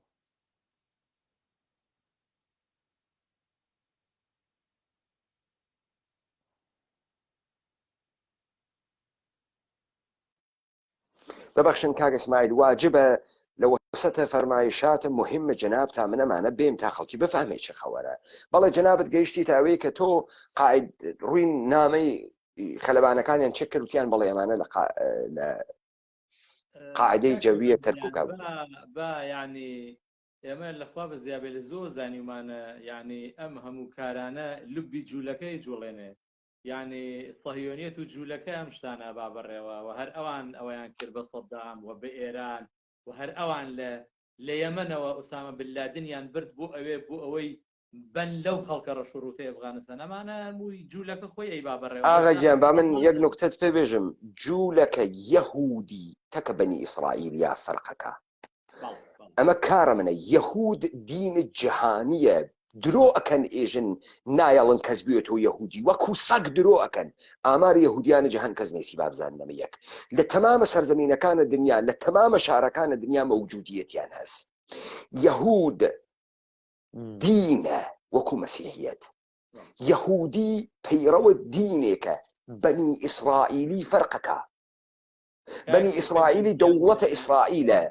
سپاس بۆ معلوماتەکانت با زۆر دوور نەکەوینەوە ماشەڵڵا معلوماتەکانی تۆ زۆر زەرورن بەڵام با قەزیەکەی خۆمان زۆر ئەوە دوور نەخێنەوە لە بیسەرانی خۆشەویست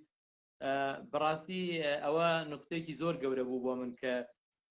سەیری ناوەکانیان کرد وتیان بزانن ئەو برادەرە ئەو ناواناڵێ فعلەن هەیە مەوجود بووە مە زۆر یعنی شتێکی باش بوو بۆ من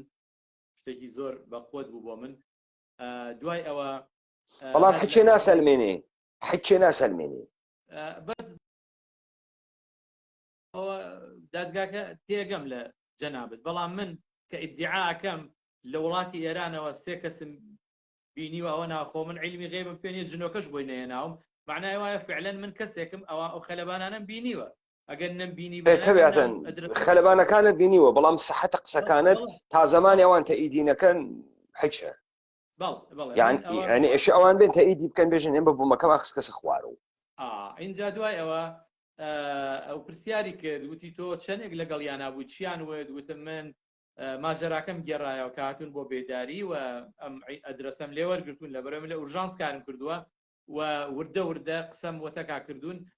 فعلەن لە حربی عێراق و ئێرانە بەشدار بوون لە مەسەلەی هەڵەبجە بەشدار بوون و لە ئیطلاعاتیش ئەوانیش ئیفادەی خۆیان وەرگرت ئەمە هەموو من یعنی شایەتی ئەم قسانە بووم کەوانە اعترافیان کردووە لە هەڵەبجە بەشدار بوون و ئەمەش لە قاعدەی جەوی کەرکووکەوە هاتوون ئەو برادەرێکە ناوی بە هیچ بوو ئەویش هات قسەی کرد لە ئەسنای قسەکانە وتی من وەختێکە کیمیابارانی هەڵەبجەکرا و بۆمبابارانی هەڵەبجەکرا من نیگابانی ئەو خەلەبانانە بووم کە بە ئاسمانەوە لە پشت سەری ئەوانەوە من نیگابانی ئەوان بوو کە قەسفی هەڵەبجەیان کرد وتی من ئێستا ئەزانم کە ئەو سێ ڕەفیقەم کە محەممەد و جاسم و ئیبراهیم چیان بەسەرات کە ئێستا کاک اسماعیل مووقفی ئەوان ڕوون کردەوە ئەگینا من نەم ئەزانی چیان بەسەراتەوە فعلەن منیش دووپاتی یەکەمەوە ئەوانە هاوکاری من بوون و من لە گەیارە ئیشمە کرد ئەوان لە قاعدەی جەوی کەرکوو بوو من نیگابانی ئەوان بوو بە ئاسمانەوە ئەو ڕۆژەی کە قەسفی هەڵەبجەکرا ئەمەش شتێکی باش بوو بۆ من کاک پەیمان بۆ قسەکانی من بۆ ئەوەی کە من تەئیدێک بکرێم کە ئەم قسانەی من ڕاستە و لە خۆمەوە نایکەم و دروستی ناکەم ئەوەشن بیر نەچێتەوە وەختێک کە عەلی کیمیایی داوای کرد لە مدعی عام مەحامیەکە پرسیارم لێ بکە پرسیارەکەی چی بوو ئەوە بوو وتی تۆ لە هەڵەبجە پاسدارت بینی وتم بەڵێ من لە هەڵەبجە درۆ ناکەم وەتە کەسان نەک وەتەک ئەوە ئیدی یەک پرسیاریکەی نەکرد دوای ئەوە ئەو پیاوە کە لە ڤیدیۆکانە ئەیبینێ کێشێ بەسەری خۆیان کاک ئەولقائل کاک ئەولخالق وتی ئەو پیاوەی کە لە کۆڵانی ئەو دیوی ماڵی مامۆستا اسماعیل وەرگۆڕی خۆڵەی دەرهاتووە و باوەشی کرۆ بە قاچی مامۆستا اسماعیلە ئەوە ئەو ڕەحمانی برای من بووە و ڕاست ئەکا ئەمانە شتانێک بوون بۆ من زۆر باش بوو کە سێ کەس تەئیدی قسەکانی تۆ بکەن وجودی ناوی خەلەبانەکان اعترافکردنی بە هیچ کە ئەو نیگابانیان بۆ بە ئاسمانەوە و ئەو ماجرایە کە بەسەر خۆشماتم یانی شتەکان تەئیدی منیانە کرد ئەمە شتانێک وەکو بڵێ پاڵپشتێک بوو بۆ ڕاستی قسەکەی من کە ئەوان نەتوانن زۆر مناقەسە و جەڕ و بەحث لەگەڵ منا بکەن ئەمە ماجرای محکەمەکە بوو یعنی خراپ نەبوو بۆ ئەوەی کە من دەردەدڵی خۆم بەرامبەر بە پیاوێکی وەکو عەلی کیمیایی بکەم کە تۆ بتەوێ و نەتەوێ من سوکنایی هات بۆ دڵم وەلەوە هیچ نییە ئەوە کاک پەیمانگیان بەڵام من باسی دڵی خۆمت بۆەکەم من ئاوا ڕۆشتم بۆ ئەوێ و ئەوەش ماجرای محکەمە بوو ئەتوانم بڵێم لەوێ ئەو قسانێک کە من کردم بە قووەترین قسە بوون لەو دادگایە کە کرابێ بێجگە کاک اسماعیل ببەخشە کاک اسماعیل سوکنایی هات بۆ دڵت وەلی سوکنایی نەهات بۆ دڵ من دڵ من ئاگری گرت بۆیە من وتم خەڵک وەلی و دەم نییە کابرا لەوانەیە بە ناویەوەی کەمە باو کێسی ئەمە دای کێسی بە فەردەیە ئارد و بە دەفتەرێ دۆلار سوکنایی بێ بۆ دڵی بەڵام سوکنایی نایە بۆ دڵ من تەوەجۆکەی کاکە ئەمە قەزیەیە چارەنووس و ئومەتێکە من قبولەکەم ئەو فەرمایشەی جەنابەت کردت ئێمە هەمومان ئینسانین کابرای ژێبێ ناخە هەڵبڕژێنە با سوکنایت بۆ بێت تراپیە کاکە بڕۆ بە لای ڕەوانشناسی با تراپیەکە ئەمە من ئاگر ئەدا من وەختی تۆ لە ختەی داستانەکانە خۆتە تعریفە کرد ئینسانێکم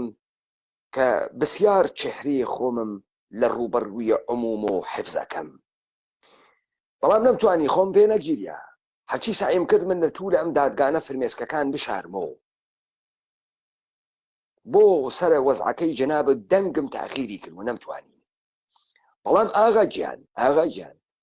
من دیسانەوە تکراری ئەەکەمە بۆیە نایەڵین ئەوانەی کە وەلیە دەمن خۆیان بە وەلیە دەم بزانن ئەمە قەت لە شخصی نییە تۆ ساحێبە ئەم وەلیە دەمەویتە چون تۆ سوکناییت بە 2 دەفتەر دۆلار هات کە تەواو بگە چووکە پەیکارت ئەوە وجودە ئێمەش گڕگڕ خەریکە ئاگرە سێنێت لەم گەلە کۆمەی جیهانیە بەرعەلەیهمان کریاگە بە هاوکاریە مشتێ دەمە قۆپان لە پێی بنە جوو بەناوە کوردۆ لە دەوروبەرمانە تا ئەم دەقیقە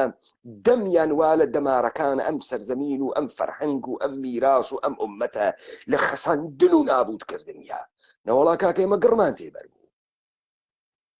کاک پەیمان گیان خوای گەورەی ئینشەڵا ئاوی خەیر و بەرەکەت و فێنکایی بکە بە دڵی هەمومانە ئومێدەوارم ڕۆژێک بێت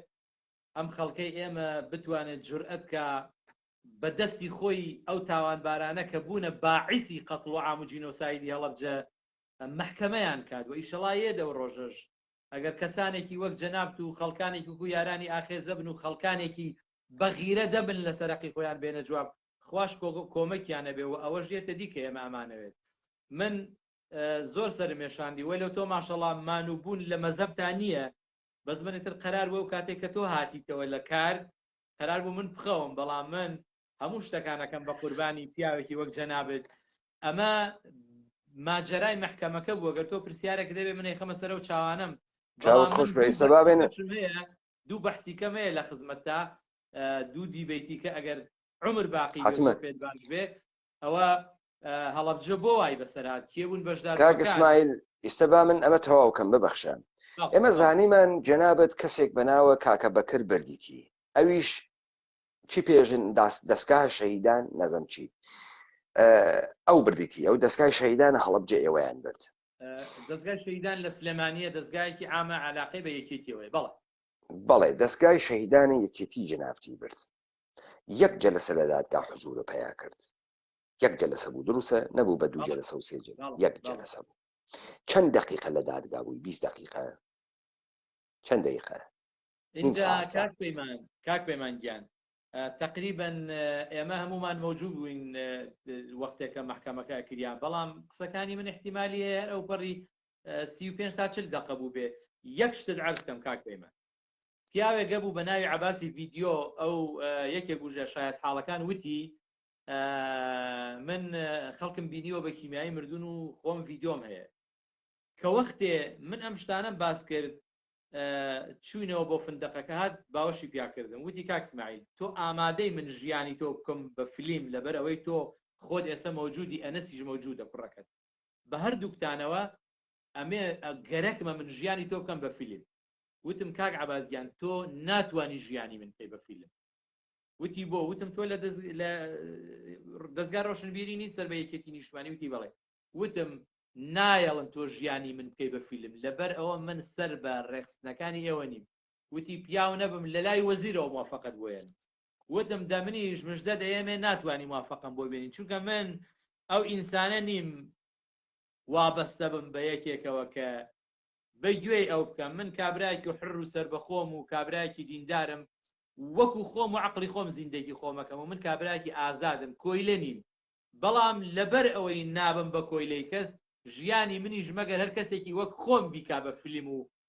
فیلم بەرداری لەسەر دەرکا وتی دەمن ئەیکەم دوای چەند مانگی هاتینەوە زەنگیدا بۆم وتی کاک ئیسماعیل تۆ ئەمە چۆن ئەزانی وتم من لەو پەڕی شتەکەی تۆ وەیەمەوە بەڵام تۆ خۆت دیارە خۆت گێل کردبوو جا کاک پەیمان گیان من بەڵێ هەر 45 دقیقە لە دادگا بووم کارەکەیان ڕایی کرد ڕۆژ بەو شێوەیە من 2 دیبیتیکە ئیشەڵا لە خزمەت جەناب تابم ئیتر وابزانم حەقی خۆیەتی ئەگەر ئیجازەم بەی و هەر پرسیارێکی کە دەبێ من لە خزمەتام لەوە ئەچێتر من لێرە کۆتایی بە مۆزوعی دادگایەکە بێنم ئەگەر جەنابیش پرسیارێکە دەیە بۆ ئەخیرا لە خزمەت نەخێریتر قەزیە دادگا دوایم دادگا تەواو بوو ئیتر نەهاتنە شوێنە تۆ هیچێکە نەزانی و تەواو بوو چوپەی کاری دروستە ئەوە من ئێتر هەر کەس نەیزانی وەکو چۆنها زەلامێ گەرەکێکی شایەتی باڵێ وڵا پەیمانی حەیدەری 10 ساڵ لەمە پێشتر باوکی فەوتی کردووە بەس شەهادەی وەفاتی نییە گەرەکێکی یەکێک بێژێ کاکە من ئاگادارم پەیمانی حەیدەری باوکی 3 ساڵ لەمە پێشتر فەوتی کرد یەکسەر ئەیبەن لە دادگاڵێ کاکە ئەوە تۆ ئاگاداری پەیمانی حەیدەری باوکی من ئەڵێ بەڵێ ئەڵێ دەی مۆرێکەکەڵێ خوا حافیز منیش ئەوە بوو مۆزوعەکە ئەوە نەبوو هەقێکم بنێ بانگم کەن مکافەم کەن بڵێن تۆ کابرایەکی زۆر مزەحید بە ئەرزت بینێ تۆ کابرایەکی داماوی بەجێماوی ئەنفالی کیمیابارانی ئەسڵەن هیچم هەر وەرنەگرت و وەریشم نەگرت و هەر ناشمەوێت ئەومیدوارم کە هیچ وەخوەری نەگرین هیچ وەخوەری نەگری ئەو شتە باشسوەت مەمنون یەکێک لە یارانە ئاخێز دوای دکتۆر ئیسماعیلی تەشریف بێنێت و ئەم میکرۆفۆنە بگرێت چوون من مقدمەم نەبوو بەڵام لە ئاخرۆ شتێک ئەزافە بکەم بە دادگایە 28 پس لطفەن یەکێک لە یارانە ئاخێز کامێراکە بگرێ بیگرێ بە سەقفەکەی شەوە گەر نایگرێتە قەیدە موچاوی ئەگەر گرتیشی قەیدە موچاوی خۆب چ خاستر و ئێمە دیدەیەک بە دیداری شادەکەینەوە کاک ئیسماعیل مەمنون لە بەشداربووتان ئەم دادگا ئەوە بوو کە دادگا هەڵەبجە گەرەکی بوو ئەڵبەتە ئەو فەرمایشاتەی جەنابی شت لە تەکمیلیا بوو ئێمە مانتوانی هەمویان خڕکەینەوە و بێرینێ ناوی یەک دادگا تابگا بەگرا بەڵام باش بوو دەستان خۆش بێ و مەمنون و زۆر زۆر کۆمەکی کرد بەکردنەوەی زەوایایکی تر لە مەقولە و وجودە ئێوە بسیار مهم بوو لەم دادگا بسیار مهم بوو مەمنون لە لوتف و بزرگواریتان شەوگارتان شاد بێت و لای ئێوە خۆش شەوتان شاد خواحافیز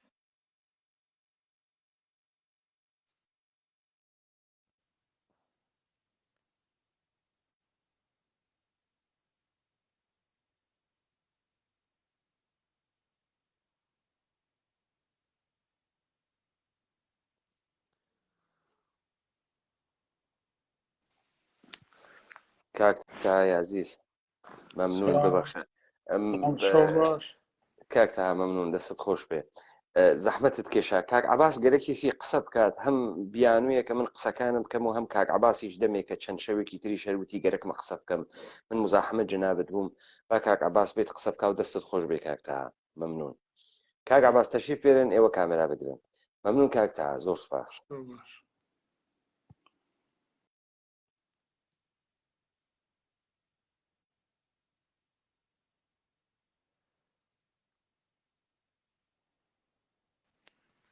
سڵاو کاک عەباس وەختت بەخێر کاک عەباس من قسەکانی خۆم ناکەم ئیمکانی هەز ئێوە قسەی گەرەکتان نەبکەن فەرمایشاتە خۆتان بکەن و لێداش ئەوێستن کەمە قسەکانم تەواوکەم و بعد تەواویەکەی فەرموو ئەوەی کە ویستم ئاماژەی پێ بکەم کە پەیوەندی بە کەیسی هەڵەبجەوەیە ئەمڕۆ یەکێک لە کۆیلەکان پۆستێکی کردبوو لەسەر شاری هەڵەبجە نووسیبووی دۆڵمەچیەکانی هەڵەبجە کە بۆشی ئەوە وەسفی خەڵکی هەڵەبجە کردبوو کە لە 16/1970 خەڵکی هەڵەبجە دۆڵمەی بردووە بۆ پازدارەکان پێشوازی لێکردوون ئەوانە کاتی خۆی نۆکەر و بێگانە چی بوون خۆیان هۆکاتن بۆ تیمایەکە لە کاتی ڕێفراندۆمەکە شادەنیان بە ڕێفراندۆم نەیە ئەوانە خاین بوون جا ئەو کەسە نامەردە ناوی عەبدوڕەزاقە کەسێکی کۆیلەیە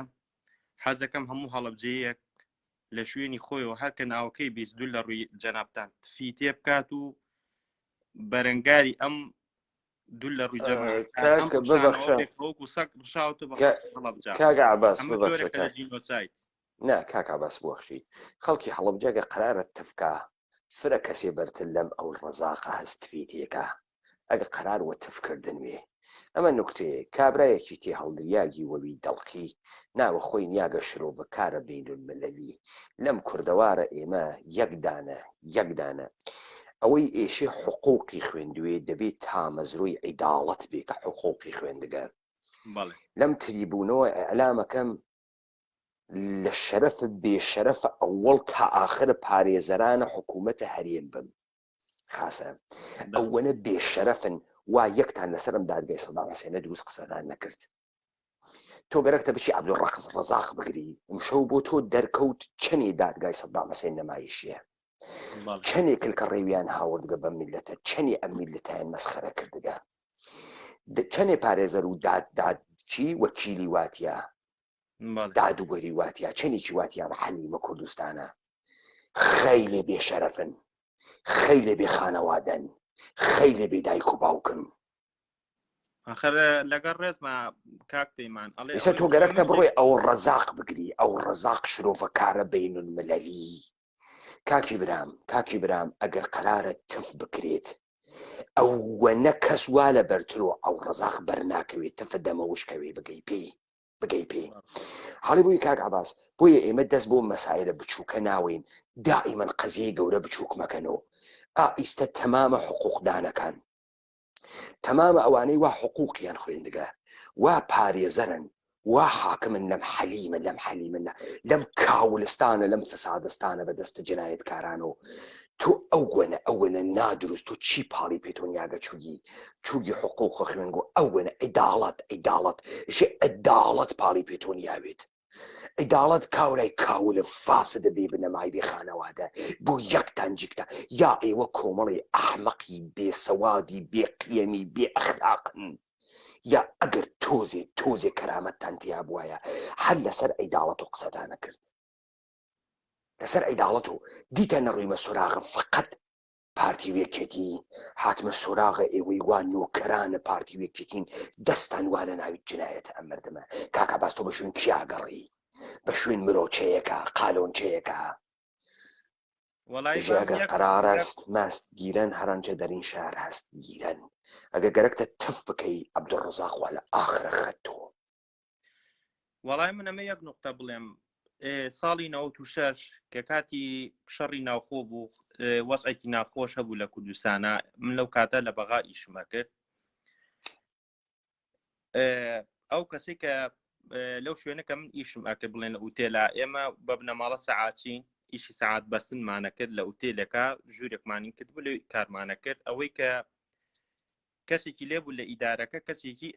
ئەمن بوو جا کەسێک بوو زۆر بەدوایینا ڕۆژێک چووم ئاو بێنم وتی وەرە کاک عەباس وتی چی وتی وەڵا کاکا جان ڕاجعین یەمنە و بحفظنە وتی وەڵا جەماعەتی کاکانی لای ئێوە گەڕانەوە بۆ لای ئێمە و هاتنەوە کۆشی ئێمە دوول لە ڕووی جەماعەت کە تەلەڤیزۆنەکەی کردۆ سەیرەکەم ئەی هاوار ئەمە مەبەستی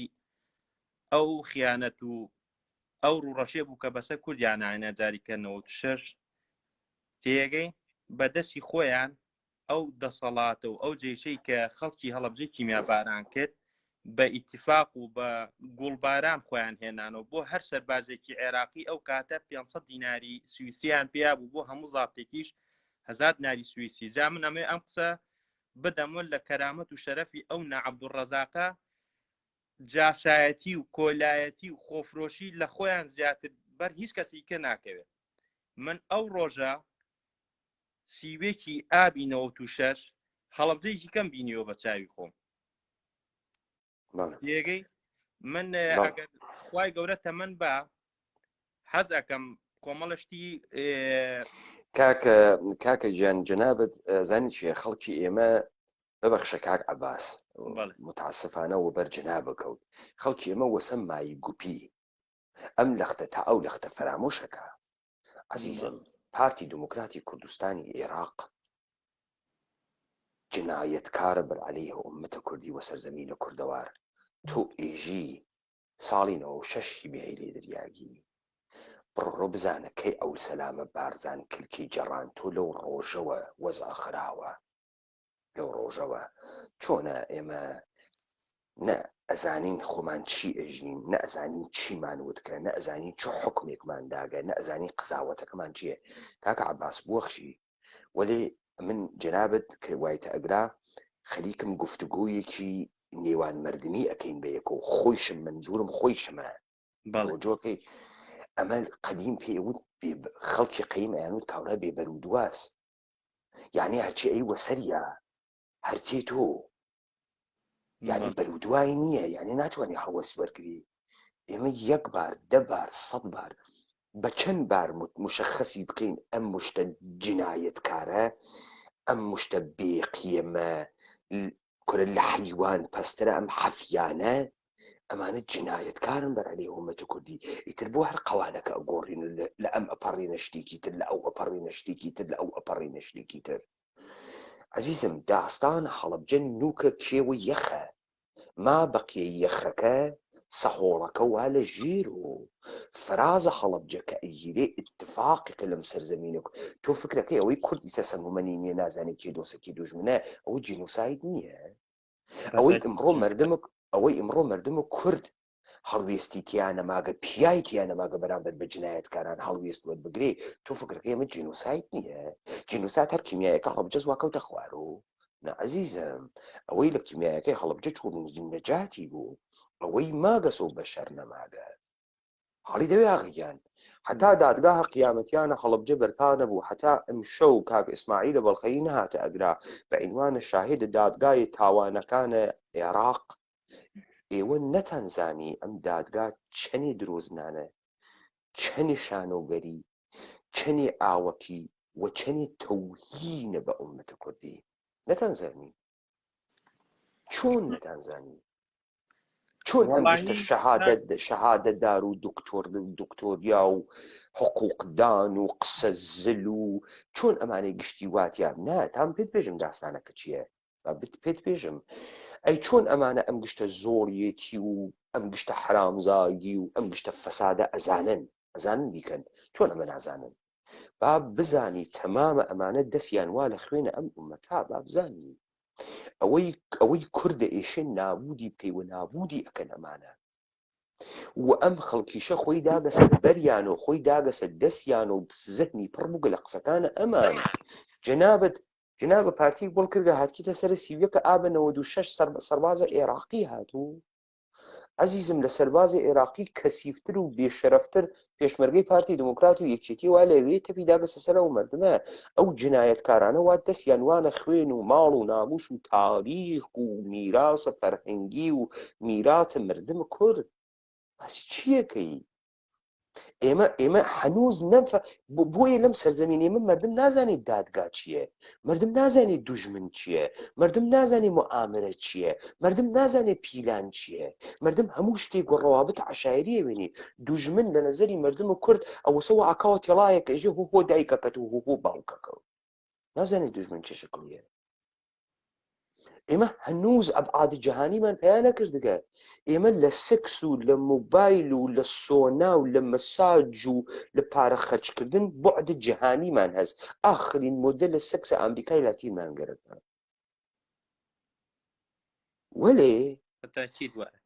وەلێ لە سەقافەت و لە داڕشتنە کۆمەڵایەتی و لە تێگەیشتن و لە حاڵی بوونە واینە کوێە واینە عەسرە پارینە سەنگی و عەسرە حەجەرە کوڕی خاس وەڵا بەتاکید وەڵا داستانەکان زۆرن ڕەنگە کات ئیسا بۆ ئێوە کەم بێ بۆ پێشتر ئێوە لەگەڵ کاک ئیسماعیلا کاتی دیبێتەکەتان زۆرین کردووە من زۆر شت هەیە کە لە ژیانما کە پەیوەندی بە جینوسایدی هەڵەوجەوە عالیە کاکە عەباس شەوێکی تر تەشریف بێرن ئەگەر قسەکانتان تاوە تەکمینەوە تەشریف بێرن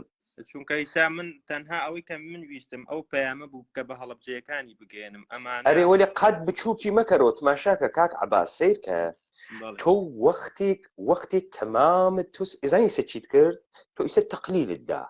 جنایەتە پارتی و یەکێتی بە درێژایی ئەم تاریخە معاسرتە کۆ کردەوە کردە ناوە عەبدوڕەزاقێکی تێ هەڵدریاک و ئینسانە نەخۆشێکی تەحقیرە شرۆڤەکارە بینالمەلەلی شەڕۆڤەکارە بینالمەلەلی کاکە ژیان ئەمە ئامدانەس ئیشی تو بزانی ئیستە ئیتتیهامە جنایەت بەسەر ئەمانە و سابەت بووگە چووگن تێ هەڵدریاکێکیان هاورگە خەڵکە هەڵەبجە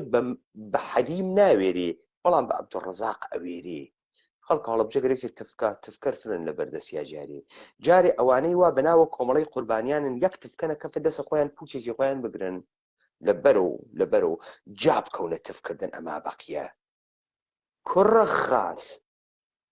دوای دادگای سەدام حوسێن ئەگەر ئیسماعیل بەڵخەیی نەهاتایەتە ئەگرا ئێمە نەمایشی و کارتۆنی بوون و درۆزنانە بوون ئەسا حاڵە ئینسان و یەک ئەخوات وەڵای نەمایشی دادگایە سەرانە بەعس کاک پەیمان من وەکو هەڵەبجەیەک یان وەکو ئەو خەڵک هەڵەبجەی کە بیناسم لە کاتی دادگای سەدامە خەڵکەکە ئیزانی ئەم دادگایە بە حیزبی کراوە کاکە چۆن ئەیزانی ئەم خەڵکە چۆن ئەیزان هەر ئێژی ئەم خەڵکە ئەیزانی ئێمە هەر قساکەین ێژی خەڵک ئەیزانی قساکەین بۆ خەڵکیژی ئەزانم دێ ئەزانی ئەمە بۆ حاڵتە چۆن ئەیزانی ئەم خەڵکە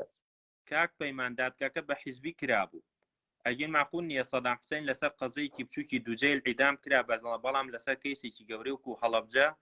شتەکە پەردوپۆش کرا و وەکو کاک ئیسماعیلیش ئاماژەی پێکرد ئەمە لەژێر ئیداری ئەمریکا بوو کورە کاکە ئەمە لە ژێر ئیدارەی ئەمریکا بوو ئەمریکا هەر بۆ دۆسیەکەی خۆی مەشایە ئەبعادە جنایەتە سەدام حوسێن دەرخستەیە بۆ کاکە من لە بیرمە خەڵکی ئێمەیان هاوردوو پەرچەمە بریتانیای گرتووە دەسۆ ئاوای ئەکرد تەنکیو مستر بوش تەنکیو مستر بلەر وەکو ئەنتەر هەڵیە خستۆ بە بەش تەلەڤیزیۆنەکانی جیهانی ئەی چۆن ئەو خەڵکە ناتە دەرەوە بێژێ مستر بوش کوا ئەبعادە جنایەتە سەدام حوسێن کوا چۆن ئەو مردمە لەوێ هەست بۆ خۆ دەرخستن لەبەرە دووربین بەڵام لەگرا کە تاریخ ئێمەس چۆن ئەم مردمە گشتی ژیرە و ئاقڵە و فەهمی دەس و سیاسیە و یەک نەفر نافەهمێت جنایەتە بەر عەلەیهە مردمێکیشێ تۆمار بکرێت وردەکەی بەرنامەکەی پلانەکەی ئەنوا و ئەقسامی بەڕەسی بکرێت چۆن ئەم سەرزەمینی ئێمە گشتی شەهادەتدارە و شەهادەی هەسوو گشتی پرۆفەسۆرە و خوا هەڵی ناگرێت و لەم ئوروپا دەرسی خوێنگە و وەلێ من حەجێکیان تیا ناوێنم کاک عەباس من احترام بۆ حەج کامێ قائل نییەم زانی بۆ قائل نییەم چۆن حەجێک ناوێنم تەوەجۆت کرا غیان من حەجێک ناوێنم و حەجێکم چاو پێ نەکەوتکە لەم شەهادەتدار و تێگەیشت و زانا و دانایەکەت و بەحسیەکەی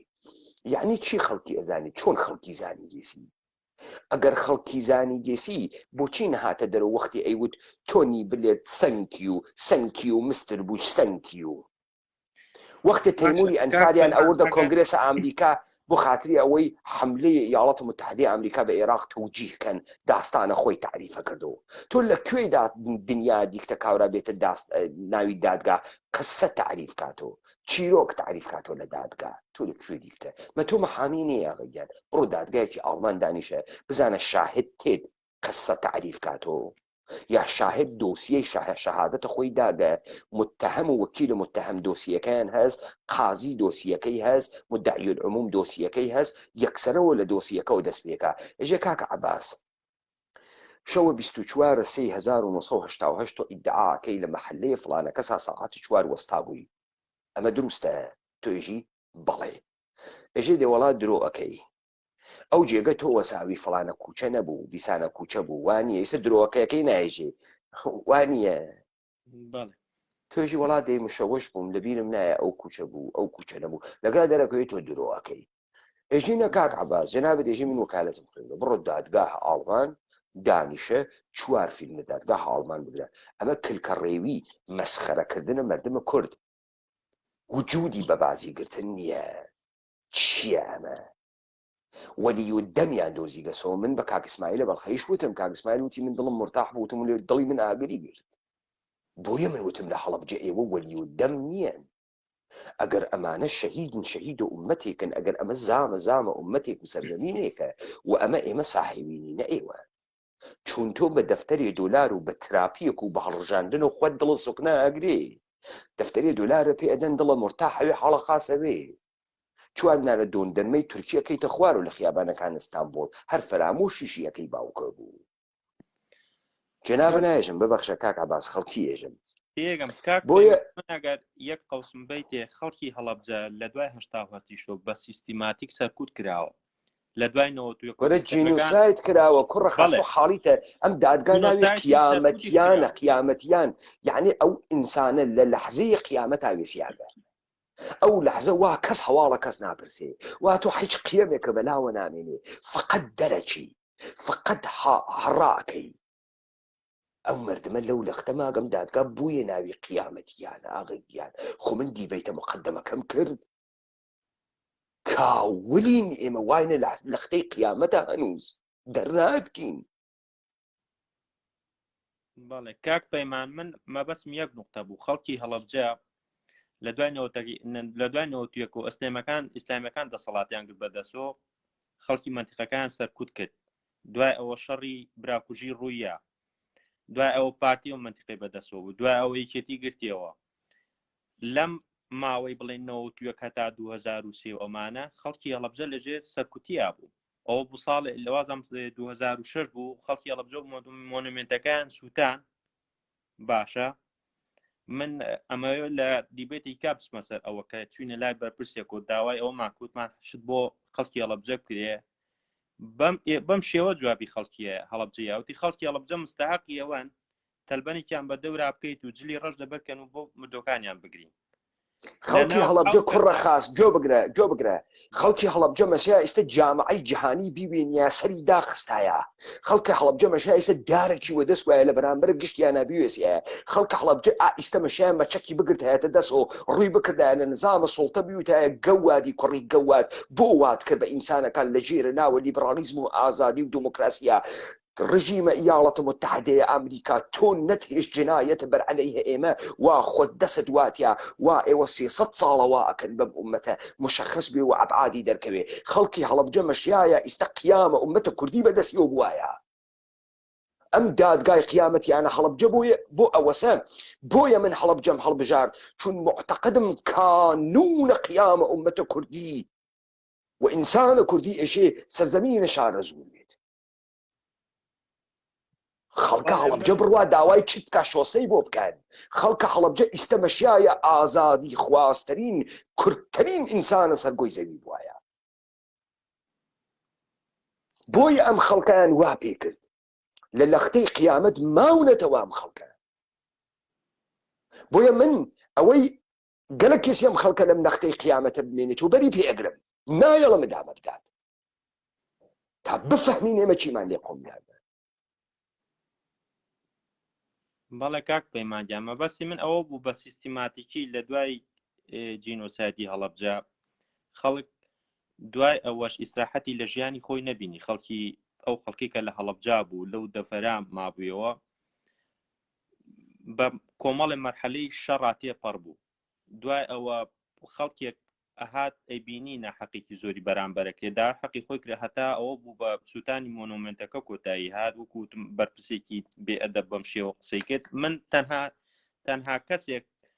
لە بینی حەو کەسان من هەڵسام و بەرامبەری قسەم کرد وتم مەسەلێکی پێشینان هەیە کە ئەڵەیەگە لە ئاوێک ئاو خواردۆ لە سەرچاوی ئاوی تێفڕەمێ بەزوتم ئێوەکانێکی بەسەرا ڕوخێن وتم هەڵەبجا ئەو شوێنە بوو کە ئێوە کاتی خۆی مەفرەزەکانتان ئەهاتە خوارەوە و بە شەقەڵتان هەڵەسان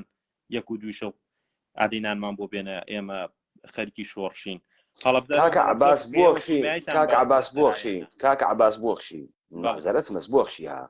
اتفاقاً مەمنون لە تۆ و شەهامەتە تەستی بەشداروی ئەم ئەدەبیاتە تۆ بەکاری ئەوەی ئەدەبیاتی کزۆڵیە ئەدەبیاتی ئینسانێک نیوە تەڵبکارە من دیکتە خۆ چۆن دەنگم ئەنەڕێنێت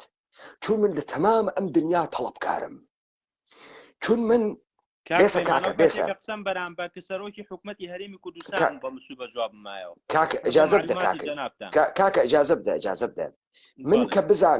من کە بزانم لەسەر حەق وێسیادم بە قسەی خۆیانەوە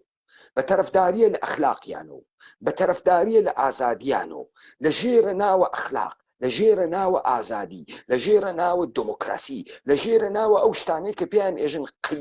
قیمە ئینسانە ئینگلیسیە چەرمەگە ئەخلاق مەدار من بەوەوە لە بەرامبەریان ئاوێسم هەڵی بوو ئاغەیان ئەوەی کە ئێوە ئەوێسن و ئەو جۆرە ئێوە قسە ئەکەن ئەوە خزڵەتە کزۆڵی وەگەرنە تۆ ئیستە مەشیایە یەخەی ئەوانەی لەم دنیاوە ئیدعایان تێ بەشەرن و سەگ و پشیلە ئەپارێزن و کونای ئاسمان ئەپارێزن ئاسمان کون نەوێت و یەخەکانە سەهۆڵەکانە قوتب شمال ئاو نەوێت و وەرچە قوتبی لەبەینەچێ ئیستە یەخەی دانە بەدانیانم گرت و چۆک دابدات تەوەجۆکەی کاک عەباس نەک ئەوەی کە تێ هەڵدریاگێکی جنایەتکاری گەڵدەڵپنی بۆگەنی بنەجوو تەحتەناوە حکوومەتە هەرێم جنایەتکارە ئیبنی جنایەتکار بێ بەسەر منۆ قسەی زلیش بکات وەڵای کاک پەیمانجان من بەس بە حاڵی خۆم من جواب مایەوە تێگەی بەڵام من لە بینی حەو کەسان من تەنها جواب مایەوە کە من بچووکترینیان بوو بەڵام شەشەکەی تر لەگەڵ ڕێزما دەستیان نابە سەر سنگیانە و گەورەم گەروم وتم کاکە هاتمە دەروتم ئێوە عیبە ئێوە هەڵەبجەین بۆ هەڵوێستان نەبوو وتم بۆ بەتەنها بەس بەتەنها من هەڵوێستم هەبوو تەنانەت پێ وتم خەڵکی هەڵەبجە دەستی من وتم دەستی خەڵکی هەڵەبجە ماچەکەم کۆ مۆنۆمنتەکەی سووتان وتم ئەو مۆنۆمنتەکەیەوە دروستان کردووە وەکو تورەکەیکی سوال بەکارێن وتم 50 ملیۆن دۆلار دانیال میتەران لە یەکەم فستیڤاڵی هەڵەبجە یای بەبەرەی کوردستانی چیدان بۆ هەڵەبجە کرد کاکە عەباس